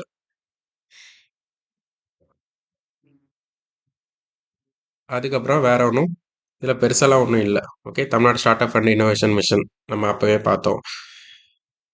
அதுக்கப்புறம் Tamil Nadu start up and innovation policy 2023லேருந்து 2028 வரை 5 இயர்ஸ் போட்டிருப்பாங்க. ஓகேவா, அதில் என்ன சொல்லியிருக்காங்க அப்படின்றது தான் முக்கியம். அதில் வந்து 15,000 நியூ ஸ்டார்ட் அப் 2028க்குள்ள நம்ம ஸ்டார்ட் பண்ணணும். Sustain TN as one of the top 3 startup ecosystem. அதாவது நம்மளோட இப்போ வந்து நம்ம ஆல்ரெடி இந்தியாவில் புதுசாக ஒரு தொழில் தொடங்குறதுக்கு வந்து நம்ம டாப் 3ல தான் நம்ம ஸ்டேட் இருக்கு. அதுலேயே நம்மளோட இதை நம்ம டாப் 3ல இருக்கணும் அப்படின்னு இந்த பாலிசியில் சொல்லியிருக்காங்க. சரியா, இப்போ எல்லா மெட்ரோ சிட்டிஸ், டயர் 1 சிட்டிஸில் தான் எல்லாமே ஆரம்பிக்கிறாங்க அதிகமாக. அதை வந்து டயர் 2, டயர் 3 சிட்டிஸ்க்கு, 2ஆம் கட்ட 3ஆம் கட்ட நகரங்களுக்கும் அதிகமாக கொண்டு வரணும். ஓகே, அந்த மாதிரி சொல்லியிருப்பாங்க. Number 1 in women and SC ST entrepreneurship அப்படின்னா என்ன சொல்ல வராங்கன்னா, சோசியல் ஜஸ்டிஸ், சமூக நீதியோட அடக்கிய பெண்களும் எஸ்சி/எஸ்டியில் உள்ள மக்களும் அதிகமான தொழில் முனைவராக வர்றதுக்கு இதெல்லாம் சொல்லியிருப்பாங்க. ஓகே, ஸோ வந்து இதெல்லாம் எனக்கு முக்கியமான components. எதுலன்னா TN start up and innovation policy, Tamil Nadu புத்தொழில் மற்றும் தொழில் உருவாக்க கொள்கையில் சொல்லியிருப்பாங்க. ஓகே, ஸோ வந்து ஸ்டார்ட் அப் ரேங்கிங் 2002 தமிழ்நாடு வந்து பெஸ்ட் பர்ஃபார்மர் நம்ம வாங்கியிருக்கோம் எல்லாம் சொல்லியிருப்பாங்க. சென்னை வந்து ஏசியாலே 18வது இதாக வாங்கியிருக்காங்க. ஓகே, 2014 ரிப்போர்ட் படி. Tamil Nadu start up innovation policy September 2023 long term mission சொல்லியிருக்காங்க. ஸோ வந்து இந்த பாலிசிலாம் என்னன்னு பாருங்க. உங்களுக்கு வந்து நோட்ஸ் வந்து கீழே கொடுக்க சொல்றேன். உங்களுக்கு டிஸ்கிரிப்ஷன்ல நோட்ஸ் இருக்கும், எடுத்து பார்த்துக்கோங்க. தமிழ் மீடியம் இதை பாருங்க. இந்த கண்டென்ட் அவ்வளோதான். இதுல வந்து உங்களுக்கு புதுசா எதுவும் புரியலையா, உங்களுக்கு தமிழ் பாலிசி நோட்டும் இங்கிலீஷ் பாலிசி நோட்டுமே டிஸ்கிரிப்ஷன்ல இருக்கும். அதை டவுன்லோட் பண்ணி நீங்கள் இந்த கிளாஸை பார்த்துட்டு ஜஸ்ட் ஒரு கோ த்ரூ பண்ணாலே போதும். அதிகபட்சம் ஒரு 20 நிமிஷம் ஒரு பாலிசி நோட்டுக்கு எடுத்துக்கோங்க. ஒரு வீடியோ பாருங்கள். 1 hour வீடியோ இருந்துச்சுன்னா 2x வச்சு கூட பாருங்கள். ½ hourல முடிஞ்சிடும். ஒரு 20 நிமிஷத்தில் பார்த்தீங்கன்னா 50 minutesல ஒரு டிபார்ட்மெண்ட்டே முடிஞ்சிடும். உங்களுக்கு எப்போ படிக்கிறப்ப போர் அடிக்குதோ அப்போல்லாம் அதை எடுத்து பார்த்து கீ பாயிண்ட்ஸ் மட்டும் நோட்ஸாக எடுத்து வச்சுக்கோங்க. அந்த கீ பாயிண்ட்ஸை மட்டும் ரிவிஷன் பண்ணுங்க. ப்ரிலிம்ஸில் கேட்டாலும் மெயின்ஸில் கேட்டாலும் ஈஸியாக மார்க் வாங்கிடலாம். ஸோ டான்சீடு தான் ஒன்றும் இல்லை, Tamil Nadu start up seed fund scheme. அதாவது ஸ்டார்ட் அப்க்கு வந்து நம்ம வந்து ஒரு ஃபண்டு கொடுக்குறோம், அதுதான் சொல்லியிருக்காங்க. இதுலேயும் பாருங்க 25% வந்து உமனுக்கு வந்து ரிசர்வேஷன் கொடுக்குறாங்க. ஓகே, ரூரல் கிராமப்புறத்தில் இருக்கவங்களுக்கும் சர்க்குலர் எக்கனாமினா ஒன்றும் இல்லை, வேஸ்ட்ல இருந்து மறுபடியும் கொண்டு வரணும், ரீசைக்கிள் பண்ணுறது தான் சர்க்குலர் எக்கனாமி. கிரீன் டெக்னா அந்த பசுமை வழி தொழிற்சாலைகளில் அதிகமாக இன்வெஸ்ட் பண்ணணும், அதுக்கெலாம் நம்ம வந்து பூஸ்ட் பண்ணுறோம். அப்படி தான் Tamil Nadu start up seed fund ஸ்கீம்னு நம்ம உருவாக்கியிருக்கோம். தமிழ்நாடு SC/ST ஸ்டார்ட் அப் ஃபண்டுன்னு சொல்லியிருக்காங்க. எப்போனா 2022 ஸ்டார்ட் பண்ணியிருக்காங்க. ஸோ அவங்களுக்கான ஒரு startup fund scheme. Mentor TN போர்ட்டல்லாம் ஒன்றும் இல்லை. இப்போ வந்து ஒரு தொழில் முனைவர்களுக்கு வந்து ஒரு மென்டார் வந்து ஒருத்தர் வேணும். அவர் வந்து ஸ்கீம் சொல்லி தான் அவர் வந்து அவங்களுக்கு வந்து ஒரு ஸ்கில் டெவலப்மெண்ட் பண்ணுவாங்க, கைட் பண்ணுவாங்க, நாலேஜ் ட்ரான்ஸ்ஃபர், அவங்களோட இந்த ஃபீல்டு இப்படி தான் இருக்குன்னு சொல்லி ஒரு அறிவை வந்து வழங்குவாங்க. அதெல்லாம் பற்றி சொல்லியிருக்காங்க. ஸோ வந்து கால் சென்டர் ஒன்று லான்ச் பண்ணியிருப்பாங்க. இந்த நம்பர் பார்த்துக்கோங்க, 155343. அதாவது தமிழ்நாடு ஸ்டார்ட் அப் திருவிழான்னு சொல்லி 2023 ஒன்று நடந்திருக்கும். அதில் தான் அதை லான்ச் பண்ணியிருப்பாங்க. நீங்கள் வந்து கோயம்புத்தூரில் ஆகஸ்ட் 19 லான்ச் பண்ணியிருப்பாங்க. டோல் ஃப்ரீ நம்பர் தான் 155343. 10 AM வந்து 6 PM வரை நீங்கள் கால் பண்ணி, நீங்கள் ஒரு தொழில் முனைவராக இருந்தீங்க, உங்களுக்கு எதுவும் டவுட்டு அப்படின்னா நீங்கள் வந்து அங்கே போய் கேட்டுக்கலாம். அவங்க வந்து உங்களுக்கு அசிஸ்ட் பண்ணுவாங்க. தமிழ்நாடு ஸ்டார்ட் அப் திருவிழா இது தான் பார்த்தோம். செகண்ட் எடிஷன் வந்து மதுரையில் நடந்திருக்கு. ஃபர்ஸ்ட் கோயம்புத்தூரில் நடக்கும்போது அதை சொல்லியிருப்பாங்க. டான்ஃபண்ட் போர்ட்டல், இதில் வந்து தமிழ்நாடு குளோபல் இன்வெஸ்டர் மீட்டில் தான் இதை வந்து இந்த போர்ட்டலை ஆரம்பித்தாங்க. அவங்களுக்கு வந்து ஃபண்டு கொடுக்குறது, ஸ்மார்ட் கார்டு ஒன்று கொடுக்குறாங்க. ஸோ வந்து Periyar social justice venture lab, அதாவது யாருக்கெல்லாம்னா social enterprises, climate action startup, government challenges. So வந்து என்னன்னா சோசியல் என்டர்பிரைசஸ் சமூகம் சார்ந்த ஒரு தொழில் ஆரம்பிக்கிறதுக்கும், கிளைமேட் ஆக்ஷன் காலநிலை சார்ந்ததுக்கு ஒரு தொழில் ஆரம்பிக்கிறதுக்கும் நமக்கு Periyar social justice venture lab வந்து யூஸ் பண்ணுறாங்க. யாருக்கு ப்ரியாரிட்டி கொடுக்குறாங்கன்னா SC/STக்கு கொடுக்குறாங்க. சோசியல் இம்பேக்ட் ஃபோக்கஸ், அதாவது நீங்கள் வந்து ஒரு தொழில் பண்ணுறீங்க, அது வந்து சமூகத்தில் ஒரு மாற்றங்கள், ஒரு மக்களுக்கு தேவையான ஒரு இது. உதாரணமாக வந்து கையாலே மலம் அள்ளுறதை தடுக்கிறதுக்கு ஒரு மிஷின் கண்டுபிடிக்கிறீங்க, இல்லைன்னா அவங்களுக்கு ஒரு PPE கொடுக்குறீங்க, இல்லைன்னா கொரோனா மாதிரியான ஒரு காலத்தில் வந்து மக்களுக்கு உதவி செய்கிறதுக்கோ அந்த மாதிரி ஏதாச்சும் இப்போ இருக்க பிரச்சனைகளுக்கு நீங்கள் யூஸ் பண்ணுறது. கிளைமேட் ஆக்ஷன் குரூப், நீங்கள் க்ரீன் எனர்ஜி அதிகமாக ஃபோக்கஸ் பண்ணுறீங்க, அந்த மாதிரி உள்ள ஒரு சோஷியல் இம்பேக்ட் கொடுக்குறவங்களுக்கும் SC/STயில் தொழில் பண்ணுறவங்களுக்கும் இல்லை முன்னுரிமை கொடுக்குறாங்க. So Periyar social justice venture lab 33 startup இது வரைக்கும் எல்லாம் ரிஜிஸ்டர் பண்ணியிருக்காங்க. அதுக்கப்புறம் startups to government buy day அப்படின்னா ஒன்றும் இல்லை, கவர்மெண்ட் வந்து ஸ்டார்ட் அப் ஆரம்பிச்சிடலாம், அவங்களுக்கு ஸ்கில் ட்ரைனிங் கொடுத்துடலாம், ஃபண்டு கொடுத்துடலாம், மென்டர்ஷிப் கொடுத்துடலாம், அவங்களுக்கு ப்ரியாரிட்டி கொடுத்துடலாம், ரிசர்வேஷன் கொடுத்துடலாம். பட் அவங்ககிட்ட இருந்து ப்ரொக்யூர்மெண்ட் வந்து அவங்க கிட்ட இருந்து கொள்முதல் அதிகமாக பண்ணணும்ல, அது வந்து கவர்மெண்ட்டே பண்ணுறதுக்கு ஸ்டார்ட் அப்ஸ் டு கவர்மெண்ட் அப்படின்னு ஒன்று கொண்டு வந்திருக்காங்க. ஓகே, ஸோ வந்து 50 லட்சம் வரை பொருட்களை வந்து கவர்மெண்ட்டே வாங்கிக்கும், இதுதான் சொல்லியிருக்காங்க. இது வரைக்கும் 16 startup to government buy day வந்து நடந்திருக்கு. இப்போ வந்து startup TN incubation centre அந்த மாதிரி இதெல்லாம் கொடுத்துருக்காங்க. அதெல்லாம் அப்போவே பார்த்தது தான். குளோபல் கோஆர்டினேஷன் சென்டர்னா உலகளாவிய ஒருங்கிணைப்பு மையம். இது ஆக்சுவலாக நம்ம எங்கே ஓப்பன் பண்ணியிருப்போம்னா துபாயில் ஓப்பன் பண்ணியிருப்போம். இப்போ அப்கமிங் இயர்ஸில் USA எங்கெல்லாம் ஓப்பன் பண்ண நம்ம பிளான் பண்ணியிருப்போம். ஸோ குளோபல் கோஆர்டினேஷன் சென்டர் எங்கே இருக்குன்னு கேட்டால் துபாய். ஓப்பன் பண்ணது நம்ம தான். ஓகே, அடுத்து start up delegation participation global events, இதெல்லாமே ஸ்லஸ் ஃபின்லாண்டில் நடந்திருக்கும், ஜிடெக்ஸ் வந்து துபாயில் நடந்திருக்கும். ஸோ நம்மளோட CMலாம் வெளிநாட்டுக்கு போயிட்டு ஸ்டார்ட் அப் பற்றி பேசிட்டு வராங்களா, அதுதான் சொல்லியிருப்பாங்க. நான் முதல்வன் கூட சேர்ந்து நிரல் திருவிழான்னு ஒன்று ஆரம்பிச்சிருக்காங்க start அப்க்கு. So Niral Thiruvizha related to what ஸ்டார்ட் அப்க்கு. அடுத்து இங்கிலீஷ் கம்யூனிகேஷன் கொடுக்குறாங்க. ஸோ வந்து women exclusive startup boot camp பண்ணிருக்காங்க, தொழில் முனைவுக்கான வழிகாட்டுதல் குழு. ஸோ அந்த மாதிரி எல்லாமே பார்த்தது தான் திரும்ப திரும்ப வரும்.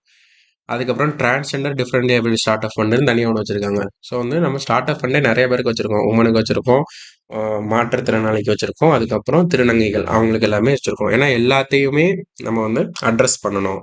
தொழில் நயம்னா ஒன்றும் இல்லை.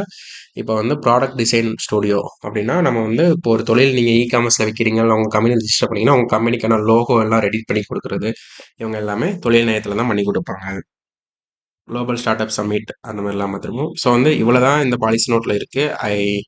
வந்து I try to finish within 1 hour. உங்களுக்கு ஸ்டாட்டிக்கான பாயிண்ட்னு சொல்லியாச்சு.